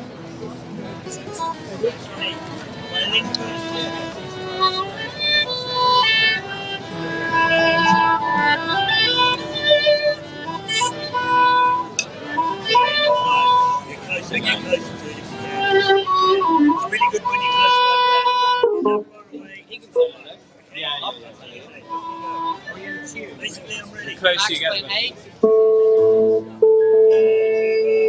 Can I get a bit more guitar? Yeah, I'll get them.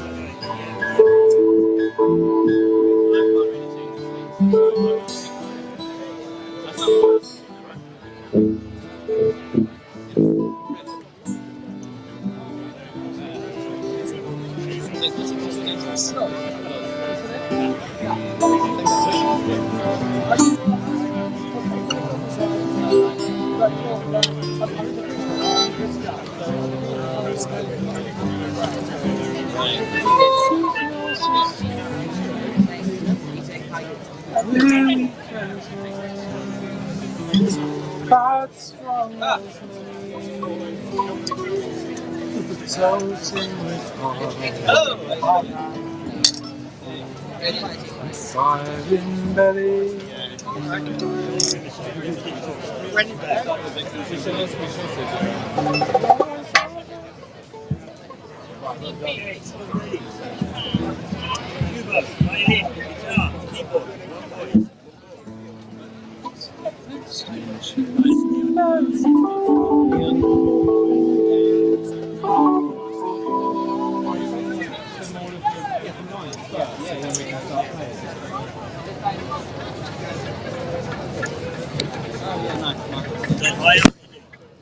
I'm just taking out. What's this guy? Recorder. It's recording. It's recording it. Yeah. I just want how it's not. Can I keep it attached to the cable while I... What do you want to do? You want to hold the mic in your hand? Possible. Sorry? I want to be able to do both. Well, then this is out then you're not recording at all.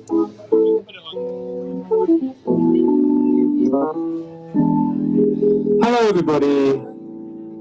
How are you doing today?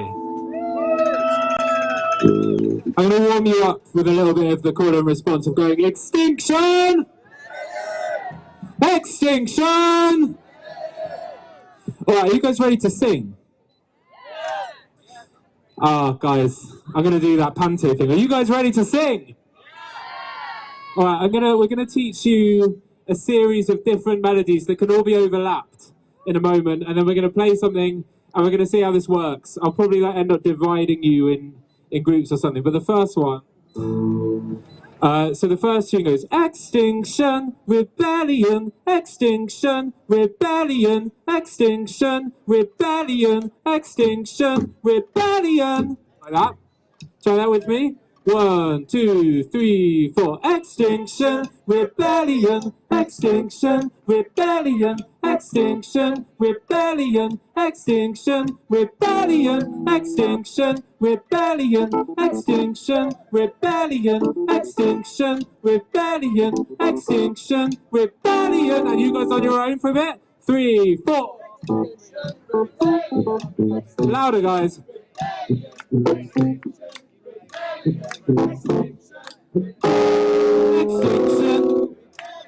Extinction, extinction, extinction, extinction, rebellion. Okay, all right, good. That's one of them. So you can also do the same lines, but you can build up in a kind of ascending thing. So we go extinction, rebellion, extinction, rebellion, extinction, rebellion, extinction, rebellion, extinction, rebellion, extinction, rebellion, extinction, rebellion, extinction, rebellion, extinction, rebellion, extinction, rebellion, you guys, extinction, rebellion, extinction, rebellion, you guys.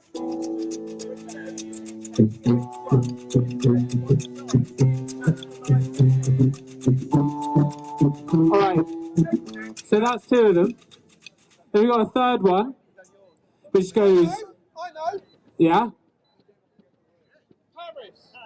Not quite.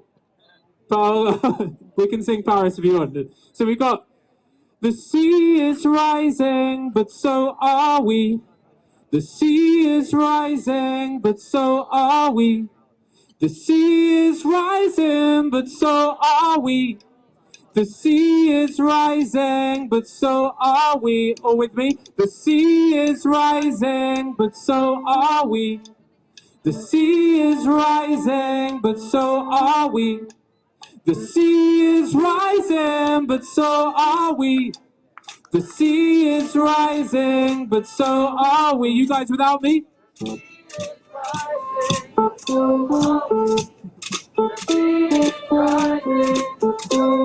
Beautiful. Sea is rising, but so are we. The sea is rising, but so are we. Okay, there's one more, and we're gonna I'm gonna be able to split you as we go. We're gonna try and build all these together. Sorry? I think Rick's got it. Jeremy, it's in the front there. So the last one goes, we're rising, we rise at the sea. We're rising, we rise at the sea. We're rising, we rise at the sea. We're rising, we rise at the sea. We're rising, we rise at the sea. We're rising, we rise at the sea. We're rising, we rise at the sea. We're rising, we rise at the sea. All right. Okay, I'm gonna try and lead you with those as we go. Wish me luck. Yeah, let's break that one. What tempo? Yeah, that tempo.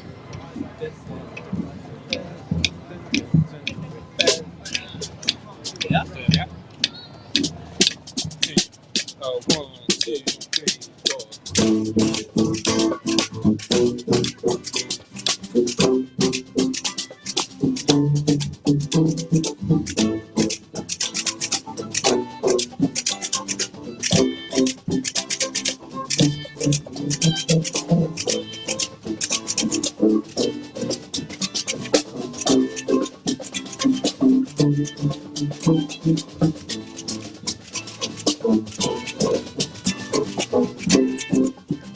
Right, sing it with me, guys. Extinction Rebellion, Extinction Rebellion, Extinction Rebellion, Extinction Rebellion, Extinction Rebellion, Extinction Rebellion, Extinction Rebellion, Extinction Rebellion. Everyone keep that one going. Rebellion, Extinction Rebellion, Extinction Rebellion, Extinction Rebellion, Extinction Rebellion, Extinction Rebellion, Extinction Rebellion, Extinction Rebellion. The sea is rising, but so are we. The sea is rising, but so are we. The sea is rising, but so are we. The sea is rising, but so are we. Extinction Rebellion, Extinction Rebellion, Extinction Rebellion, Extinction Rebellion, Extinction Rebellion, Extinction Rebellion, Extinction Rebellion, Extinction Rebellion. We're rising, we rise like the sea. We're rising, we rise like the sea. We're rising, we rise like the sea. We're rising, we rise like the sea. We're rising, we rise like the sea. We're rising, we rise like the sea. We're rising, we rise like the sea. We're rising, we rise like the sea. Extinction Rebellion, Extinction Rebellion, Extinction Rebellion, Extinction Rebellion, Extinction Rebellion, Extinction Rebellion, Extinction Rebellion, Extinction Rebellion.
Everybody on Extinction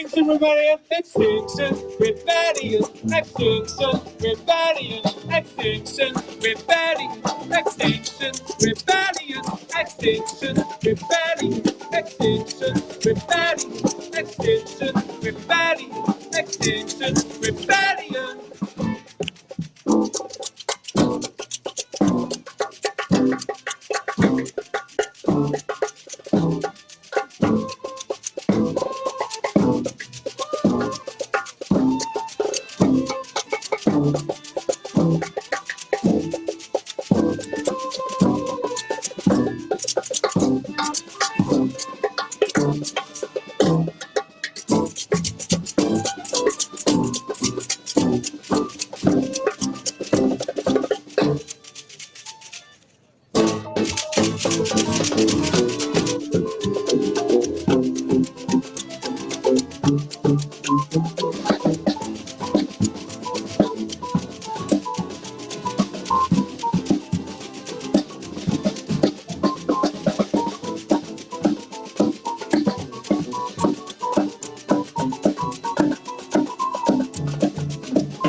Alright everybody, we're going to try doing this thing where half of you does one of it while the other half does the other, okay?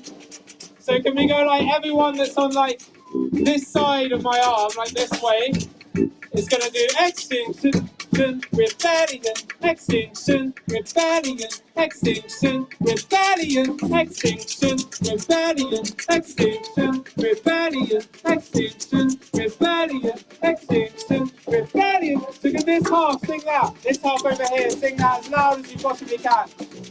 You ready? Sing it 1, 2, 3, 4. Extinction, rebellion, extinction, rebellion, extinction, rebellion, extinction, rebellion, extinction, rebellion, extinction, rebellion, extinction, rebellion, extinction, rebellion. You guys keep that going. Can you sing louder than that? Alright. And on this side, we're going to do the sea is rising, right? In a second. Alright.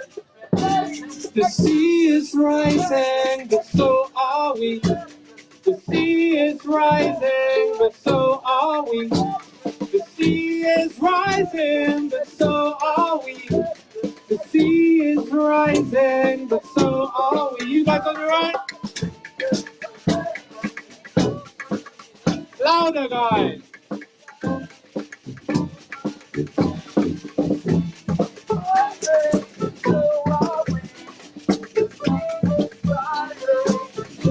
Keep that going. Beautiful.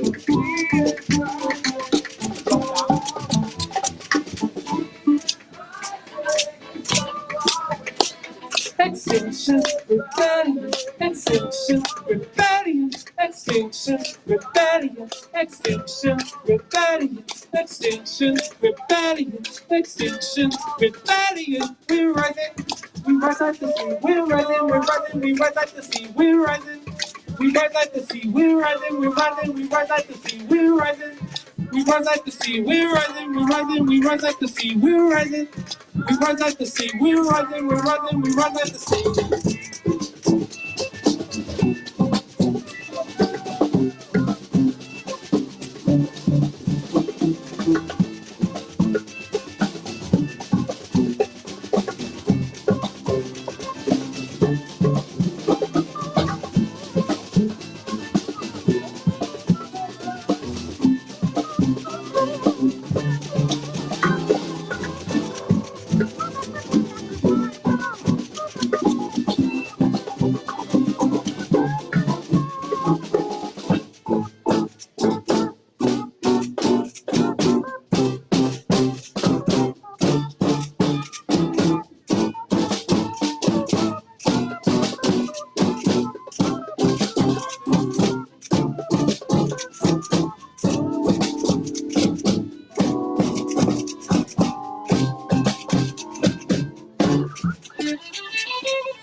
So let's go really chilled on drums.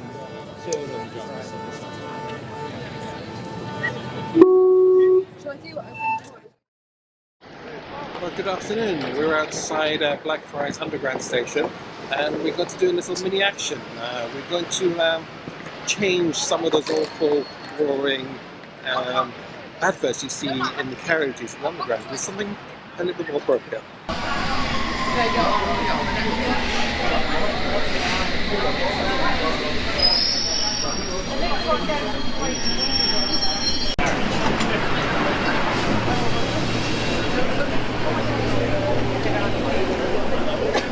This is Blackfriars.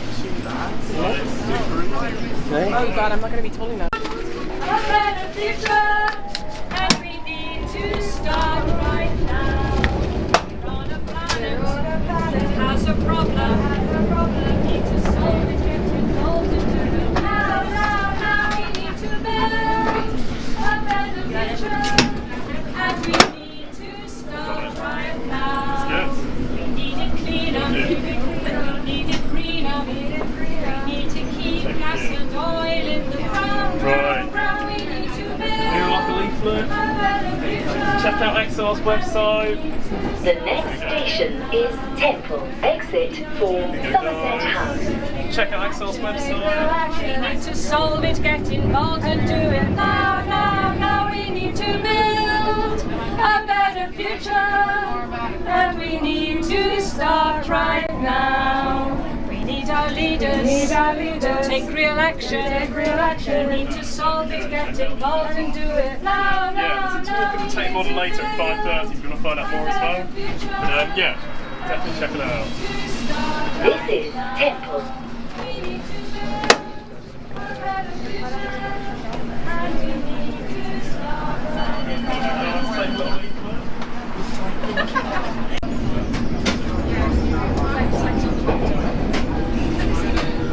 The next station is Embankment. Change for the Bakerloo and Northern Lines and National Rail Services. So much.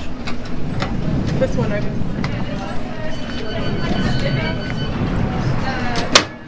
All right. Got one more over here. Do you mind if we put that up? Thank you so much. Thanks a bunch.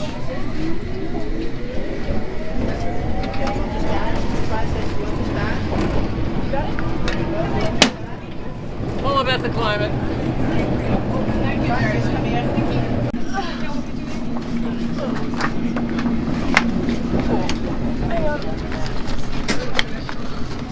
The next station is Westminster. Change for the Jubilee line. Exit for Westminster Abbey, the Houses of Parliament.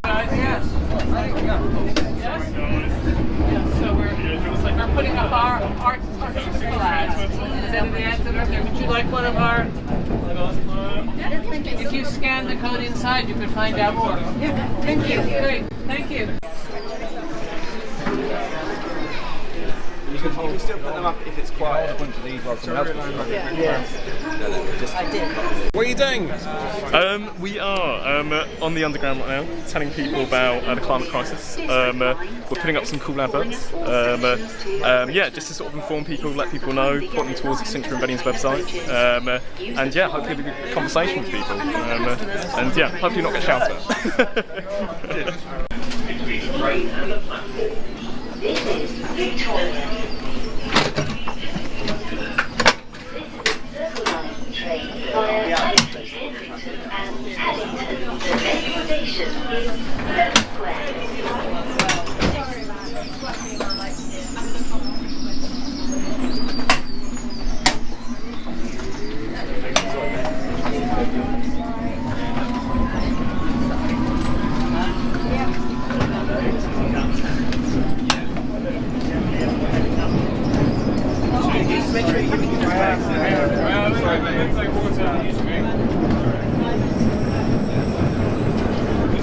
Oh, we've done that one.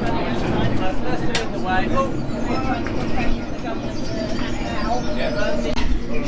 Basically pressuring the government to do something to sort it out because the scientists are now saying Nice job.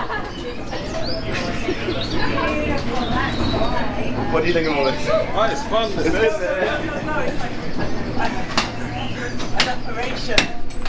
You've got the next. You've got the next. I think the empty ones are basically used to. Days ago, so tight.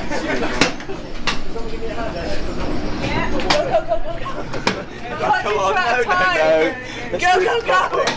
There's so much time, we literally nothing but time. Top guess one, you have to really discuss it. Alright, good, we clean sweep here, clean sweep.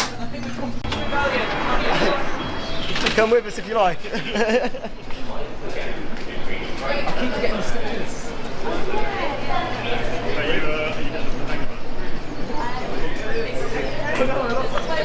How many more batches have you got there?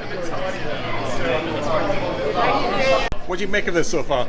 I think it's great fun. It feels really cool. Everyone's looking at us like, what are they doing? And we're putting up the adverts that we need to be seen, not shown how to be wealthier, how to buy diamonds and cars. These are the adverts that we need to see to save the planet. So, how did this action come about? How it came about, I think, was from like going through the latest IPCC reports, basically. The Working Group 2 report that came out last month, the Working Group 3 report that came out last week. And there was some like really devastating impacts from the first physical science basis report that came out. It's the 6th assessment cycle of the IPCC. They reviewed hundreds of pieces of published research, thousands of pieces of research, actually hundreds of scientists reviewing it, thousands more peer reviewing that final report. And there are some really like devastating things you can find. Like, for instance, in chapter 9 of the Working Group 2 report, it says that by 2030, in 8 years, 700 million people will have to be displaced because of water stress. That's half of the population of Africa. The track we're on results in people in Central Africa experiencing lethal heat waves on average once every 3 days. So the fact is that the emergency is like already really baked in, and it feels really important that we're communicating that to people. So we're not overwhelming them just with science, we're sort of trying to make them think, you know, reflect on their daily life. Usually on the tube we're quite powerless, we're just being told to just, you know, consume a bit more, but these are messages of truth really, and of hope as well, because we also got some help from the Citizens Assembly Working Group to help explain what our main solution at Extinction Rebellion is, right? Deliberative democracy, legally binding citizens' assemblies that can get information from scientists and make really firm and meaningful long-term based decisions about the crisis. So that's the kind of spirit that we're trying to go into these tube paths with, trying to flood all these trains before Easter bank holiday weekend, and we've got a good team. It's a really good energy when we do it because the public are interested, they're curious, they don't really argue against it. We had police officers, you know, praising what we were doing as well, even if they later were a little bit less happy because they heard from above they had to stop us. But you know, I think it's quite an unarguable, reasonable thing to do, just to try and replace the whatever is on those adverts anyway, which is not very real, with the truth, the stuff that is real. So that's, I guess, how it came about, Alex. Thank you. This is South Kensington. This is the Riverside line train to Upminster. The next station is Sloane Square. Sorry.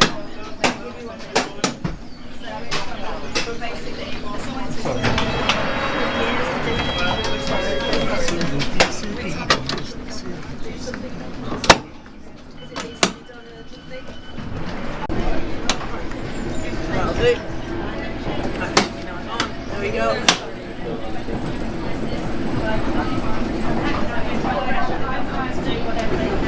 Whatever we need to do, really, urgently.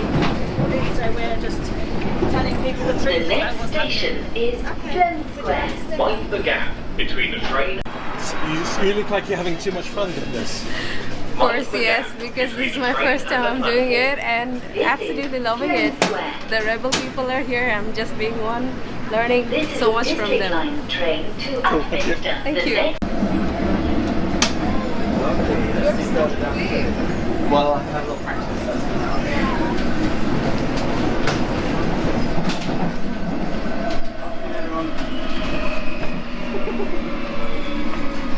I apologise for the lack of Steadicam. So in case you're wondering like what's going on, we've had a lot of scientists help us get the latest data of the climate ecological emergency, and we just want to share that with them so they know. That's the objective of what we're doing. Please ask me any questions if you want to, I'm very happy to chat.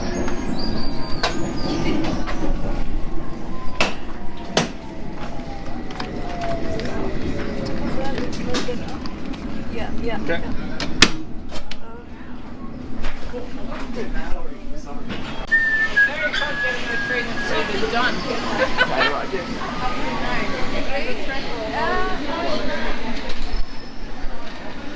Alright, so we've done our run. How was that for you? It was good, yeah. Had some nice chats, gave up some leaflets, and made the tubes look a lot nicer as well. But yeah, it was really fun. So yeah, sort of hoping to go back to the camp and then head out in the next sort of half hour or so, I suppose. Yeah. Alright, so how was that for you? That was brilliant. Yeah, I loved it. Good team effort, getting all those posters up there. Yeah. We've got a good rhythm at the end of that. Yeah, I think. I think after the first two posters, you know, you just kind of, it's just straightforward. Open the flaps, in it goes, down, move on to the next one. Cool. Hi, we're on the Millennium Bridge.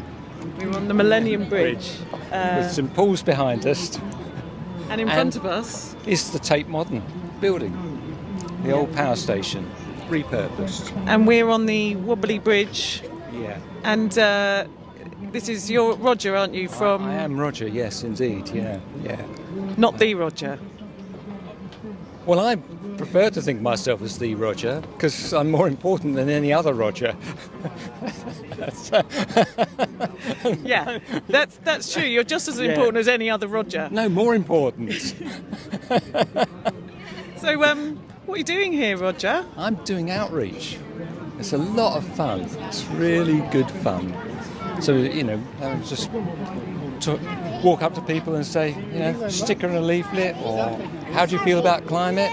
What do you think about climate change? Or, that sort of stuff. And, sometimes I get a nod of the head. But, and that's probably because a lot of the people are not from here, can't speak the language. They don't really want to engage. You get a few English who don't want to engage, but that's fair enough. We're not interested in them. We're interested in the people who are trying to engage, and that's where we should be concentrating our effort. So, some of them just take I have a sticker on one finger and a leaflet in the other, and sticker and a leaflet, guys, or whatever. This is the technique, okay? Yeah. Outreaches, this is the technique. Yeah. I've always loved it when I've said because I've done some outreach as well, obviously, we all have, and you offer someone a sticker or a leaflet, you say, are you worried about climate change? And my favourite answer is, no, thank you. No, thank you. Yeah, no, thank you. Or sometimes just no, which is even more alarming. Yeah. Or, yes, I am, but I don't have time. Yes. Well, we don't. There isn't enough time. Yeah. We're running towards that lemming cliff. Yeah.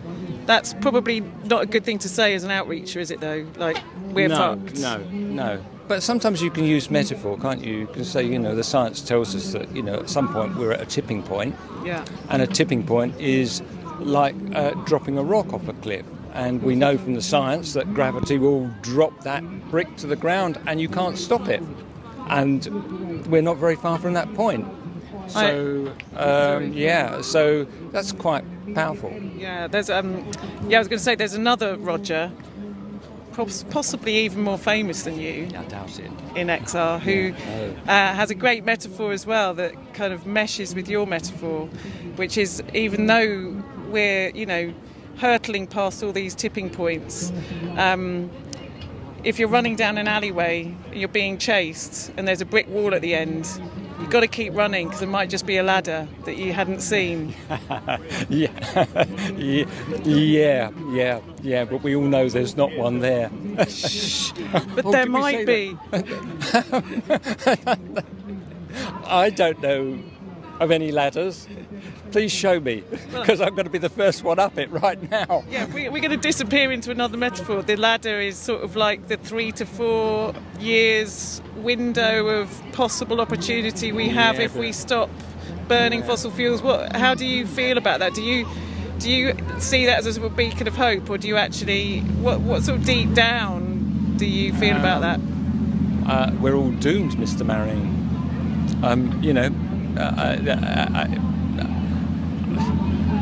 I try not to think about it because it's very difficult to smile at people when you're outreaching, thinking about, what catastrophes await us. And,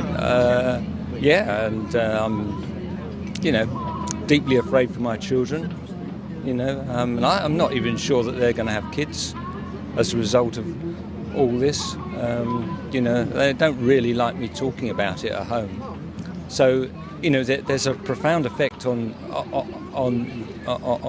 them, but they want to kind of live their lives while they can. So it's a tricky one. Yeah, I agree. I sort of think back to my own sort of teenage years and early 20s.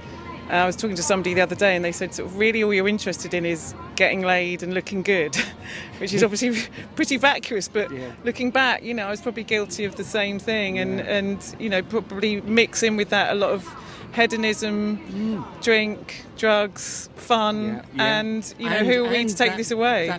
The I word, immortality, because you do feel immortal at that age. Yeah. So, and again, I mean, it's all about this business of not being able to see what's over the horizon. And, we need things right in front of us. And then we'll say, oh God, we've got to do something about it. Trouble is, when it's right in front of you, you're already dropping off the cliff and you're completely...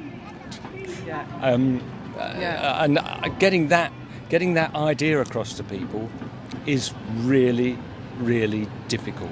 Yeah, it's a very hollow I told you so, isn't it? If we're sort of, standing in the charred embers of this planet saying, we told you so. I mean, where's the joy in that? Yeah, exactly. How does that make you feel? Actually, pretty stupid, because we didn't do a good enough job in the first place. Yeah. Yeah. I guess there's a part of me that feels like, we probably should have started 20 years ago, and even we, as the sort of, the mouthpiece of panic, are too late in our efforts. Well, I would agree with that. I've known about climate science for 30 or 35 years, and the greenhouse business, and I'd always hoped, or I always thought that government was there for the long-term issues, and it was going to put its arms round us, and it was going to deal with those issues because they've been told about them. Even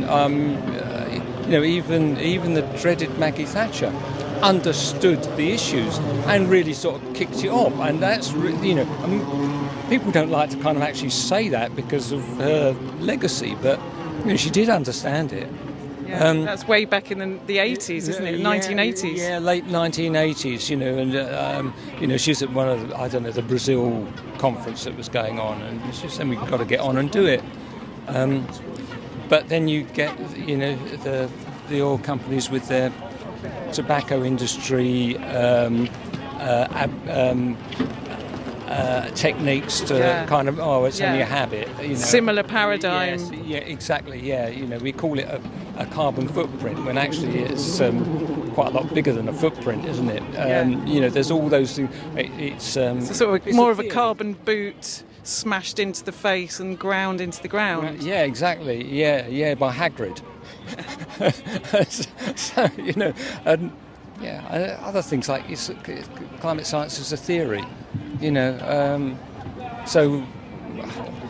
I sometimes think that, obviously, I know in this rebellion we're concentrating on fossil fuels and the climate crisis, but I think I made a Twitter post once saying, while we're wrestling with the climate tiger, the ecological bear is waiting to bite us on the arse simultaneously. And I know it's a sort of an interconnected web, but it's important to remember, that even if we could tweak the climate magically somehow, let's say carbon capture and storage actually worked,